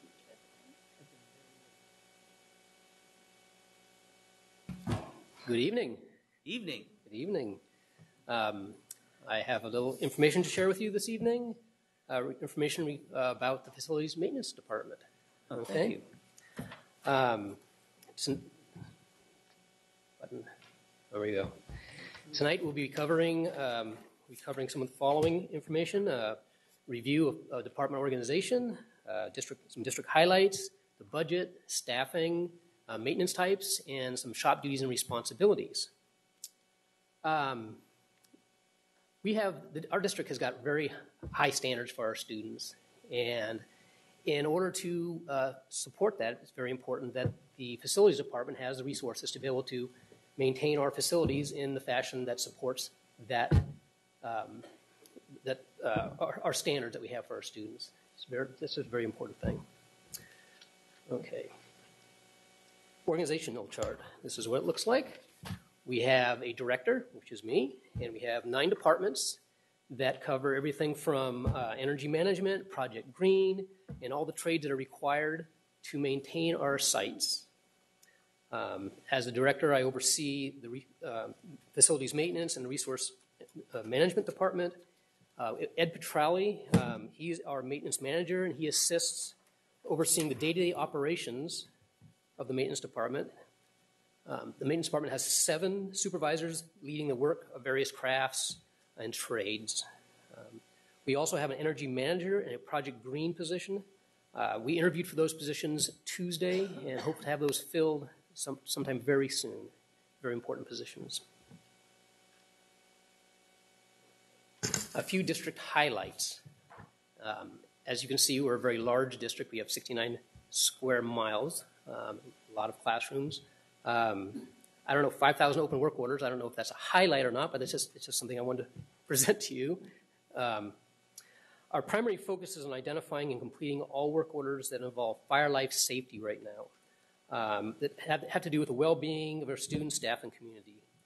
The 5,000 work orders, they represent other work orders that have been either identified by the sites or our staff, and they're in queue to be performed when either resources or time we can do that. On average, we receive about 100 work orders a day. That's average. Sometimes it's a lot more than that. Typically, we probably a day we 30, something between 30 and 50 work orders a day, depending on what type of work orders that they are. Some more district highlights. This is the maintenance department budget. And as you can see, annually we receive approximately $9.5 million. 88% of that of the maintenance budget goes to cover salaries and benefits, with the remaining 12% going to regular routine maintenance.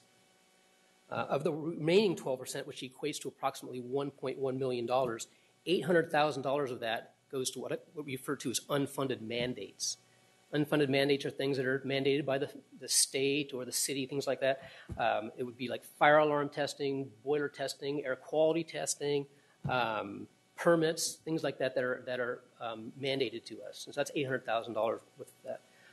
That leaves approximately $400,000 that goes directly to facilities maintenance. There's a little staffing comparison. It goes back 2 years. You can see where we were 2 years ago and where we are today. That's about a 23% decline in our staffing right now. If you go back even more, like if you would go back another 5 years, you could probably add another 30 people on that missing. Unfortunately, the workload and expectations have not dropped in according to the staffing levels that we have right now. So it's a little difficult. There's also a little reality. You know, we're bringing back some of our custodians, which is a great thing, but when we had the custodians, a lot of them laid off, which we still have some, it created another issue for us. We had to, things that were taken care of on the site by site personnel are now a maintenance issue. Maintenance people are going out there doing some of the simple things that a lot of the custodians would have done on the site. The next slide is some of the maintenance types. As you can see, there's a number of things. Facilities maintenance performs a lot of different types of maintenance, not just regular routine. We have preventative maintenance, predictive maintenance. And these are a lot of the categories.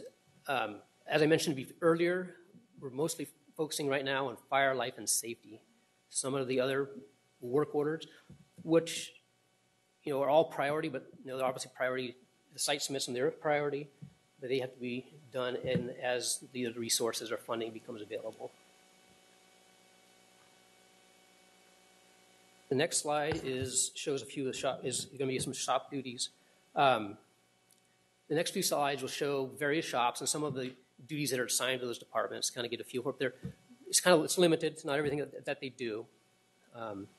This is a carpentry and a wide area of their expertise. The next slide here, that's a shot of Kit Carson. That's the roofing during a repair. That's quite extensive repair. You can see a lot of dry rot. That has been repaired. That's complete. The next, electrical shop duties. There's various responsibilities. What we have here is a picture of a distribution transformer. If you follow the little red arrow, you'll see there's a milk carton in there. That's not one of our repairs. We can, but that's just an example of performing preventive maintenance and how critical it is to be able to do that type of work. That milk carton, luckily, wasn't full of milk. It was and somebody slipped it into the little vent in there. It went down there, and if it had, obviously liquid and electricity doesn't mix, could have been an unpredicted outage instead of just being a routine inspection. So just a little picture there. That was rather interesting.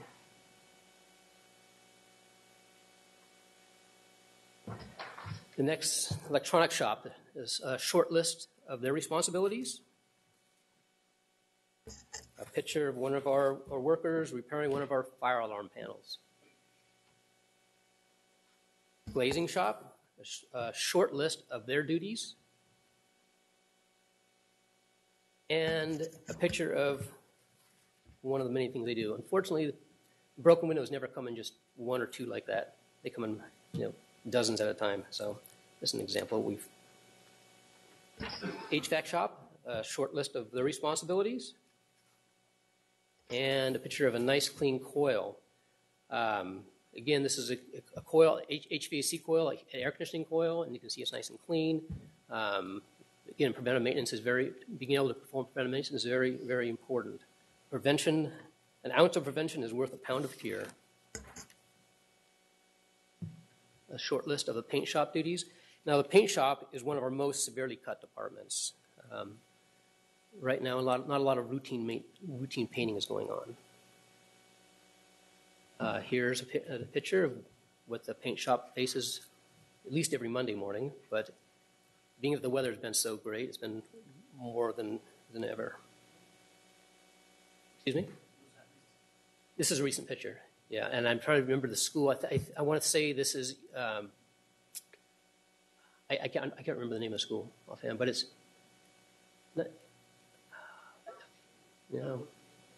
it's a junior high. Yeah, the junior high. Yes, in the courtyard. It's in the courtyard facing the buildings. Yeah, it might be Wilsey Wood. In fact, I think it is Wilsey Wood. Yeah. But with the weather like it is, it's been substantial. Plumbing shop. These are a short list of their responsibilities. And we have a picture of a backflow preventer and a sprinkler pump. For those of you who might not know what a backflow preventer is, it is a device that allows water to flow to the school, but will not allow it to flow back into the city mains. Once they deliver the water, they don't want it back. That's what it's for. And that's one of our unfunded mandates. They must be serviced, repaired, or if they need repairs, but must be checked annually. In every school site, including the Sterna Center here, they have backflow preventers, sometimes multiple backflow preventers.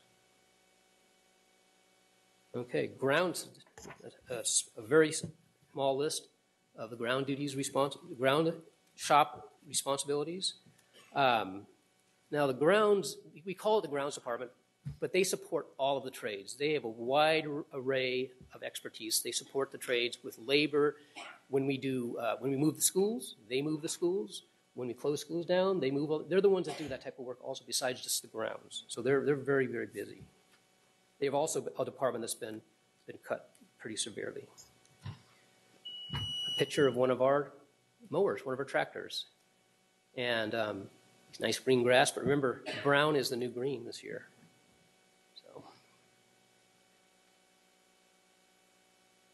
And last but not least, resource management. We have an energy department, Prop 39, and Project Green.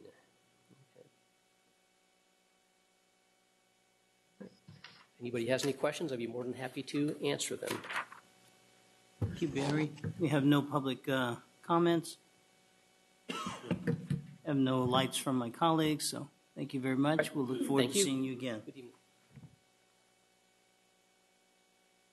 Moving on to item 11.3, 2014-15 second interim financial report. Geraldo.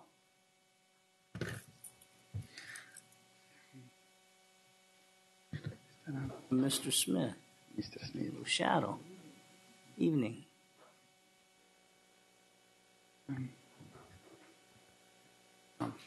Good evening, President Wood, members of the board, and Superintendent Banda.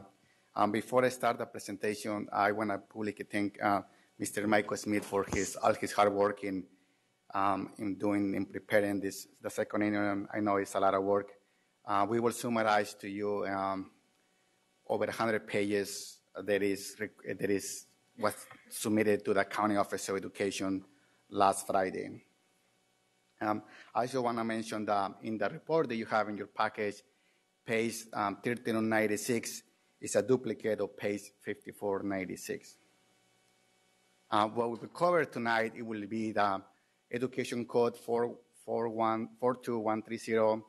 We will summarize the general fund budget. We will go over the enrollment ADA and analysis, and we will discuss some budget realities that we must deal, such as water cost increase in stairs and pairs, increase in healthcare costs, our purchasing power that was promised to us, and our obligations already made. Okay, and we will also discuss the cash flow, fund balance, our fiscal condition, and our next steps. What does Education Code 42130 says? It says that it provides an early warning for all the school districts where we must certify our financial status for this fiscal year plus 2 fiscal years. Positive means that we are able to meet our financial obligations for this year plus 2 fiscal years. Qualify means that we are able to meet obligations this year, but not for the two subsequent years. And negative means that we are not able to meet our obligations. Tonight we are presenting to you a positive certification and main meetings that we are able to meet our financial obligations for current year plus 2 subsequent fiscal years. As the summary of our general fund, summary, so this is the reason that Mr. Michael Smith did a lot better pie chart than I did. So he has our total general fund is we have $436 million. Out of that, you will notice that the majority, 72 plus 16%, we depend from the state revenue. So our funds are very risky. We depend a lot on the state. Within the local control funding formula includes our property taxes, but we are not Beverly Hills. Our property taxes are about like about $62 million. The rest is state funds. What is our general fund? Our unrestricted expenditures. Unrestricted, again, is any expenditures that we could use these funds as long as they are legal. The majority of expenditures are tied to salaries and benefits. That's 89%. That is the addition of certificated salaries that includes our teachers, principals, anybody who has a teaching credential. And then our classified salaries, 12%. That includes custodians, most of the staff who, office managers, anybody who does not have a teaching credential, and employee benefits is for the two groups. So the total is 89%. The rest is books and supplies and operational expenditures.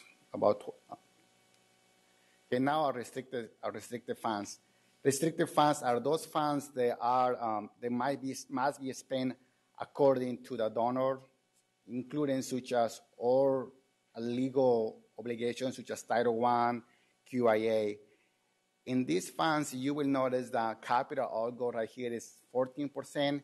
Just a reminder, we had discussed before, within this pie of the chart is the $22 million that is one time for the emergency repair that we will not have. Within these funds include all the QIA, Title I, Title III funds. So that even in the restricted, the majority are salaries and benefits, but this is 1 year where other areas are significantly higher than salaries and benefits because we have quite a bit of one-time funds. So this pie of the chart is combines both the unrestricted and restricted. For the $3.41.9 million is the addition of the 98.3 and the $243.5 million. So that's a combine of the two pie charts. So you will notice that all combined, all the general fund, we still have 76% of salaries and benefits. So, and again, our capital algo is about 5%. It's usually like less than 1%, but this is because we have one-time funds for the emergency repairs funds. So we went over the expenditures what we described there by object. Now we ask is what kind of functions how we spend those funds. We ask the questions, how much of the funds are for total instructional support, and the answer is 73%, and that's the instructional function plus the instructional related services. 73% is directly for the students in the classroom. And then we have pupil services, includes like counselors, ancillary services. Our general administration is 4%. Those are includes most of the salaries that are here at the Cerna Center, including the budget for the Board of Education. And again, plan services, we have here 14%, and the reason, again, is because we have one-time funds, about $22 million for the emergency repair. So now let's discuss our ADA, like enrollment and ADA analysis.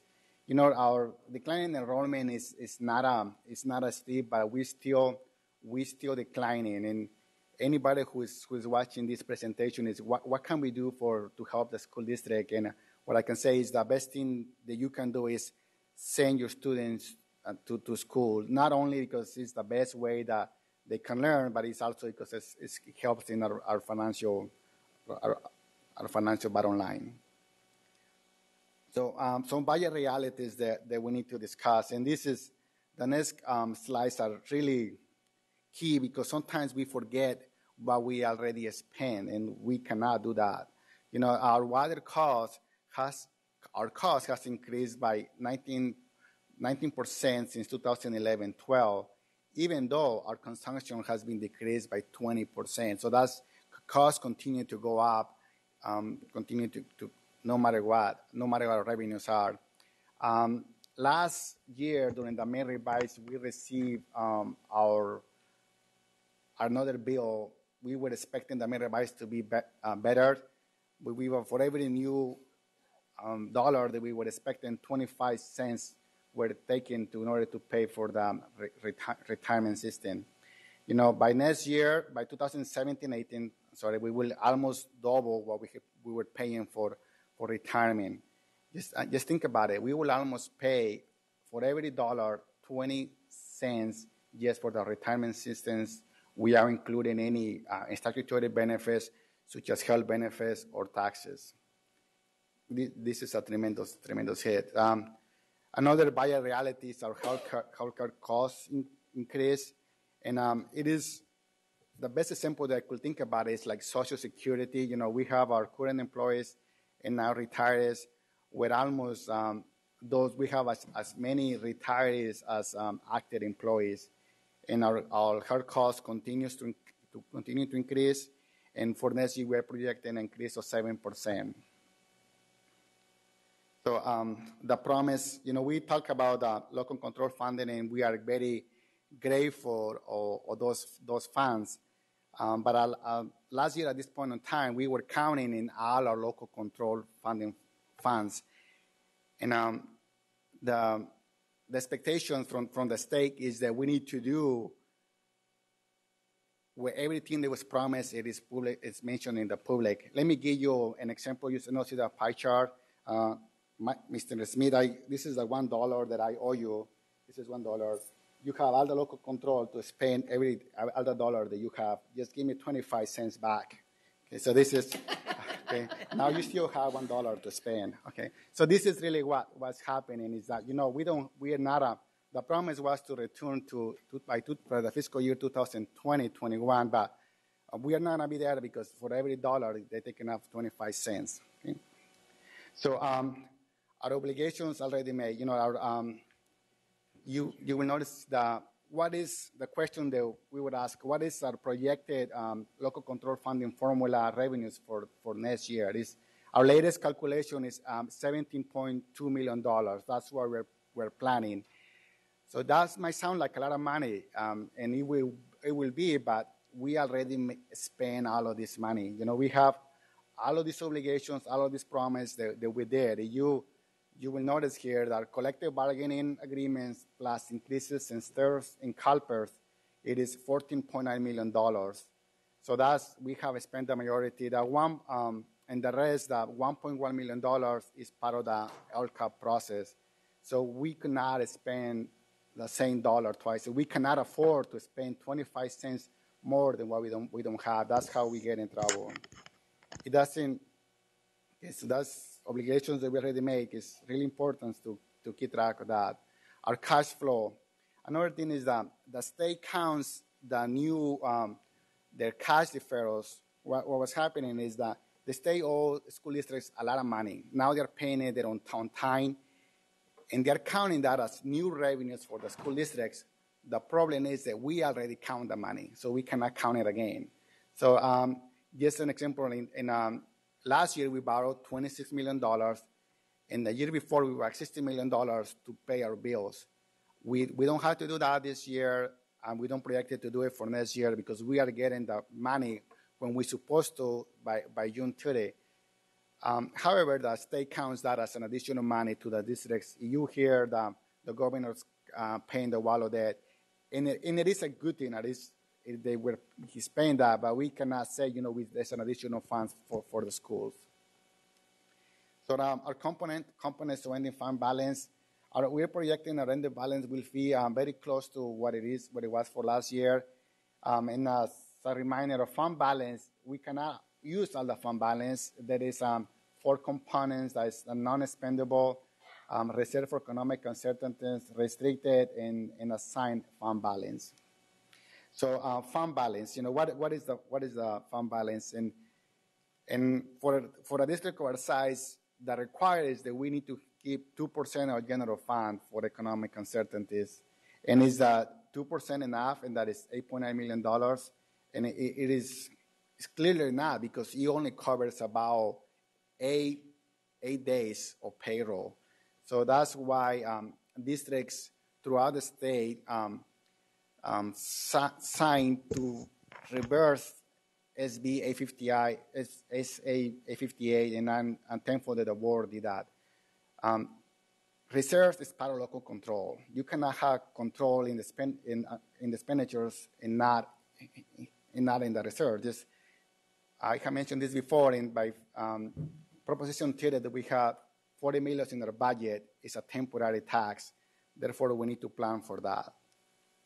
Our cash flow, our multi-year projections, we talk about the line and highlight in green, the $17.2 million difference there was on previous slide. That's what we're projecting on the local control funding formula. This number will change because we will do it based on the May revise. I hope it's for the positive. Just today, we hear the governor wants to set up $1 billion for the water drought. I hope it doesn't take it from the school's portion of the pie, but there is other necessities in the state. So our fiscal condition is still positive. We need to be very, very cautious. The arrow has not moved up, but we're still positive, and that's what we submit to the county office of education, the same as the first general. The last time that we were positive, it was 2007-8, and it's really easy to go back if we are not watch our expenses and watch our plans. So our next steps, we will continue the dialogue with Sacramento County Office of Education. We talked with them today. We will review the governor's May revised budget. We will do our budget based on the May revise. We will take the necessary actions to ensure and balance budgets for 15-16 and 16-17, and we will continue to provide updates to the board, parents, community, and staff. At this point in time, Mr. Smith and I are available to answer any questions. Thank you. Alvarado. Before I call, do we have public speakers?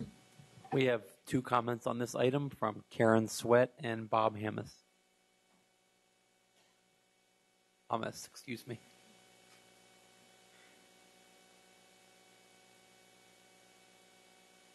Don't take your time. We're running out. I'm sorry. Oh, time's running out. Good evening. My name is Karen Sweat. I am here tonight representing Making Sense Work and the Community Priority Coalition. From a June 2014 board meeting and executive summary, we have the following next steps. Implement a new budget system and development process that addresses the significant additional community involvement. Clearly, this is the intent of LCFF and the LCAP. We have a different board, we have a different superintendent, and we have a new and better and different budget director and sidekick. So it is not the same statement exactly, but still, the intent of LCFF statute and a good direction for the district is significant additional community involvement in the budget development process.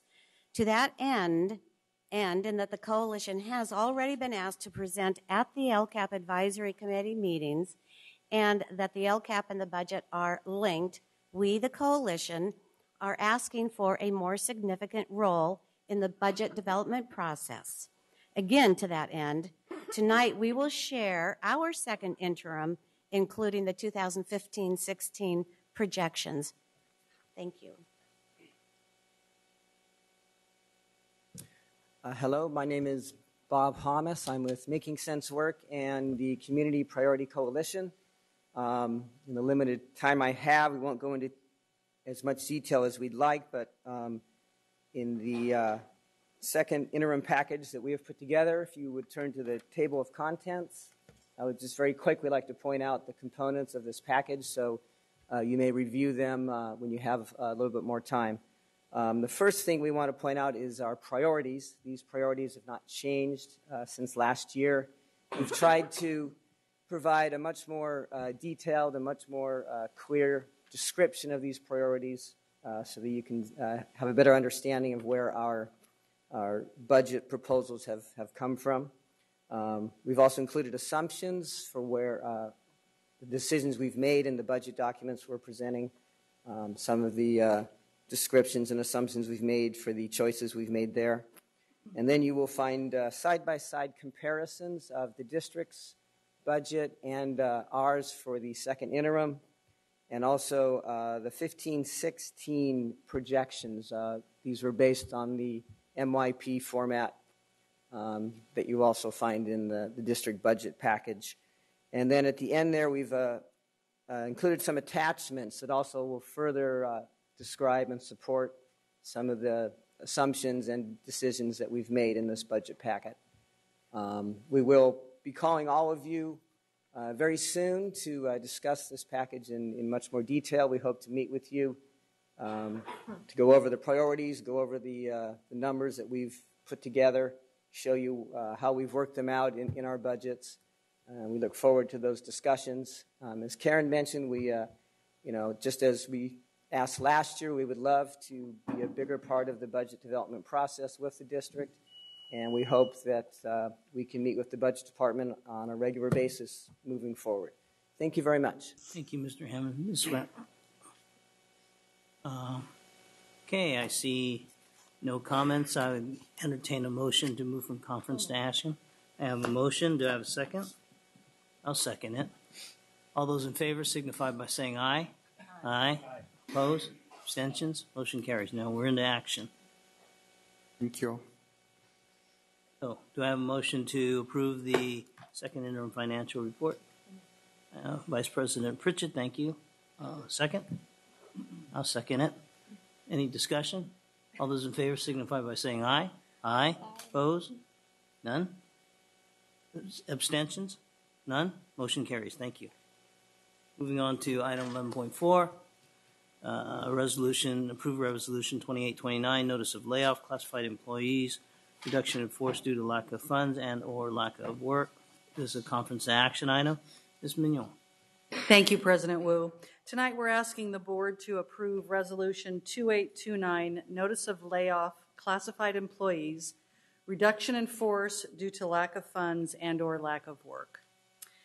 So this evening we're looking at Resolution 2829, and Exhibit A shows the breakdown of those positions that will be laid off this year. And we are doing a relatively smaller layoff than we have done in the past. So we're doing approximately 24 FTE. But we'll be working very closely with all of our classified unions, SEIU, Teamsters, to find out ways that we can put some of these people back to work before school starts. We do know that some categorical funding that we're not quite sure of right now could come into fruition before school starts. So there's a lot of moving parts to this, and we're very hopeful that we'll be able to get as many people as we can back to work. So tonight we are asking that the board approve Resolution 2829. Thank you. Mr. Ross, are there any public comments? Okay, seeing none, I see nothing from my colleagues, so I will entertain a motion to move this from conference to action. I have a motion from Vice President Pritchett. I have a second from Second Vice President Hansen. All those in favor signify by saying aye. Aye. Opposed? Abstentions? Motion carries. Now this is an action item. I have a motion to move this action item. When Vice President Pritchett stops coughing, she will move it. I'll second it. Any discussion? All those in favor signify by saying aye. Aye. Opposed? Abstentions? Motion carries. Thank you. Moving back to item 10.1A, which was on the consent agenda. Since you asked to pull it, Second Vice President Hansen, I will let you discuss your concerns. Thank you. The only question I had was on the items that's on page 2 of 3. It's the facilities support services. There are 3 contracts with a group called Premier Management Group, and it's a construction management services for 3 different projects. I had some questions about that.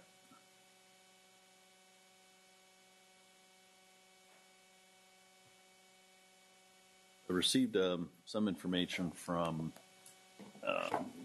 Kathy Allen, just kind of a little bit on the scope of size of the projects. I understand the 3 fairly large asphalt projects. Let me make sure I pull that up so I can have that available.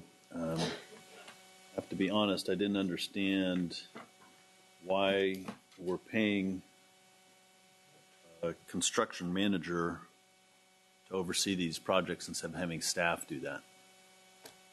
Well, we have about 22 million ERP projects this summer, along with our along with our own bond projects, deferred maintenance projects, and regular summer projects. These, you might remember, the funding for this kind of came late. I don't remember the actual date that we got notice that these were going to be funded this year. They come with a specific timeline. And all of those projects already back in 2008 had CM firms under contract at that time. We just kept the project going so that we could concentrate on our work that we already had planned for the summer. Because each one of these projects is over $1 million, so I assume each of these would also be a project labor agreement? Well, the total budget is, that's the total budget. The Looking construction, at the information that Kathy sent me, for instance, the first one at Rosa Parks. Yeah, the total project cost is estimated 1.4. Correct. That's the total. So the key for the PLA is if the construction contract is over $1 million. So in that 1.4 is the CM fees, the DSA fees, the inspector fees, the testing, all of those types of things comes out of that. So now, I would definitely say that the last one, SA 15-00537, since that's $3 million, right, that definitely would be PLA. And I assume these projects, are they roughly scheduled for summertime? Yes, in fact, some of these we're actually trying to get in a little early, like at Sakai, because this is and I don't have it in these notes, Sakai has a north parking lot, an east parking lot, a south parking lot, 3 pieces to it, and they were all individual projects that the state approved.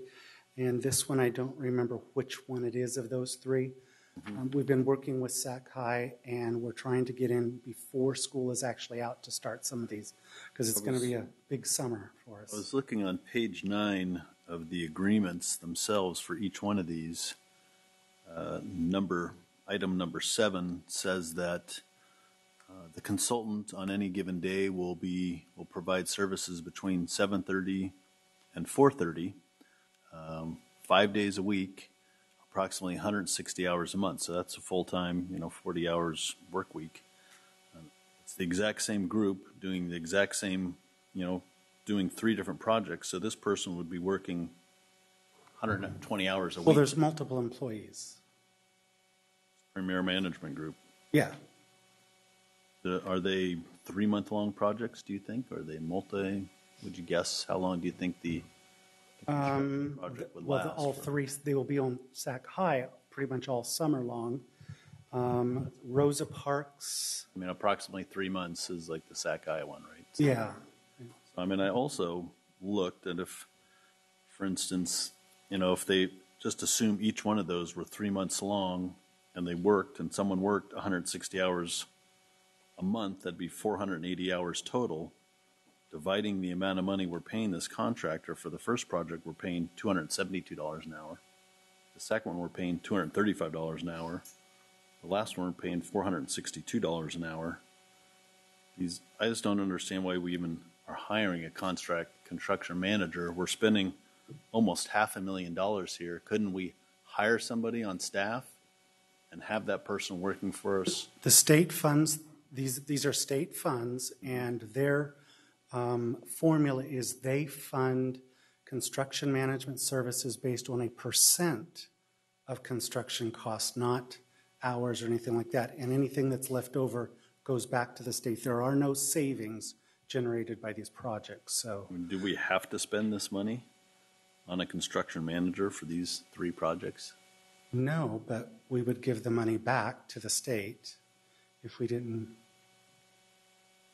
Such an amazing amount of money that, I assume this person who's Premier Management Group, who actually happens to be a former staffer of Sac City Unified, is going to do quite well on these projects. It just raised a lot of flags with me that I didn't understand, how we're spending so much money when we're looking at cutting staff and doing all the other things that just doesn't.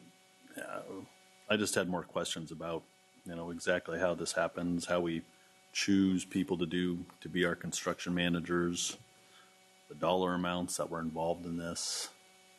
Well, like I said, the dollar amount is by the state formula, and it's not based on per hours or per hour rate, amount of time. It's on a % of the construction cost. It was the state formula. What that is? Talking 10%? Or? Yeah, probably.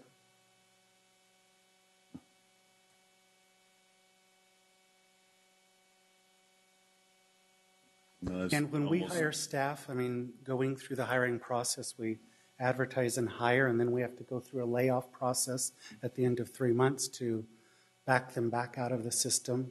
Are we not allowed to do construction management services ourselves? We do manage some of our own projects. Yeah. We're not allowed to do it for the ERP projects, and have that money come to pay our staff. There would be a process, yeah. We would have to, like I said, we could claim some of that. We would have to advertise, hire, do the project, and then go through the layoff after the project is over. And I don't recall I know that we have to give them so many days' notice to then terminate them back out. We would not be able to, I would imagine, claim any of that time after the project was over. The state wouldn't pay for that. It was just such an extraordinary amount of money. I just had to ask some extra questions. I'm still not exactly clear that we couldn't do this a little better. So maybe this is something we can talk out a little bit more at the facilities, subcommittee that we have, and there can be some more clarification about, when we're talking about, the one example, Barry did the presentation on our shrinking service of focus on our own staff, and then the second hand, spending so much money for outside people that it seems like it'd be better to have that experience in-house so we can capture that and not hire consultants. And kind of a catch-22. We just kept spinning I mean, I realize that Mr. Epack just made a presentation, but bond dollars don't go for maintenance items. So I wouldn't want to confuse the presentation and what the maintenance department does with the expenditure of bond dollars. I just always prefer to see services done by our own staff and not hiring out. We do have two facilities, basically project managers, and then two techs. We had one vacancy. We advertised it. We had some applicant, and at the last minute they backed out. We'll be going back out for that. But that's for our own projects that are funded by the BRON to do. So we're kind of behind the curve at this point. Board Member Hanson, staff would be open to sitting down with you and walking you through the whole process and probably have a little bit more information to be able to answer your questions a little bit more in detail. Thank you. Thank you, Member Arroyo. And just really quick as a follow-up to him, because I mean, I'm looking at the amounts. It's not like they're that small. So if the issue is hiring and then having to lay off, some of those amounts are pretty large, where it would more than cover a salary or two or three. So I'm not sure if there's necessarily need to these people could be working for the district year-round at that amount, couldn't they? Right, but the program would not allow them to work year-round. The state would want the time cards, if you will, from the time the project started to the time it completed. So I would not be able to keep them employed, even though there's money left after the project ends. But we have 20 projects. Yes, but I have to do all of them in the summer. Instruction starts in September. I can't stop teachers from coming back to classrooms and students. In the facilities department, we get 90% of our projects done between the last day of school and the first day of school. And so that does create some inefficiencies and some situations where we do hire outside consultants purely because of the volume of work. And from my point of view, it's just we can talk, and I would love to be part of that meeting later on. It was just like a quick question that I had, and then we can continue this conversation later. Thank you. Thank you. Do I have a motion to move to item 10.1A? I have a motion. Do I have a second? I have a second. Thank you, Member Ryan. All those in favor signify by saying aye. Aye. Aye. Opposed? Abstention? Motion carries. I'm not going to entertain. I'm going to just freeze the clock. 12.0 Business and Financial Information Reports. 12.1 Business and Financial Information. 12.2 Head Start Early Head Start Reports. Item 13.0 Future Board Meeting Dates and Locations. April 9th, 4:30 here, 6:30 open session. April 23rd, 4:30 here for closed session, 6:30 open session. Item 14.0, do I have a motion to adjourn? I have a motion to adjourn. Do I have a second? Second. All those in favor signify by saying aye. Aye. Motion carried. Thank you, everybody, for your patience.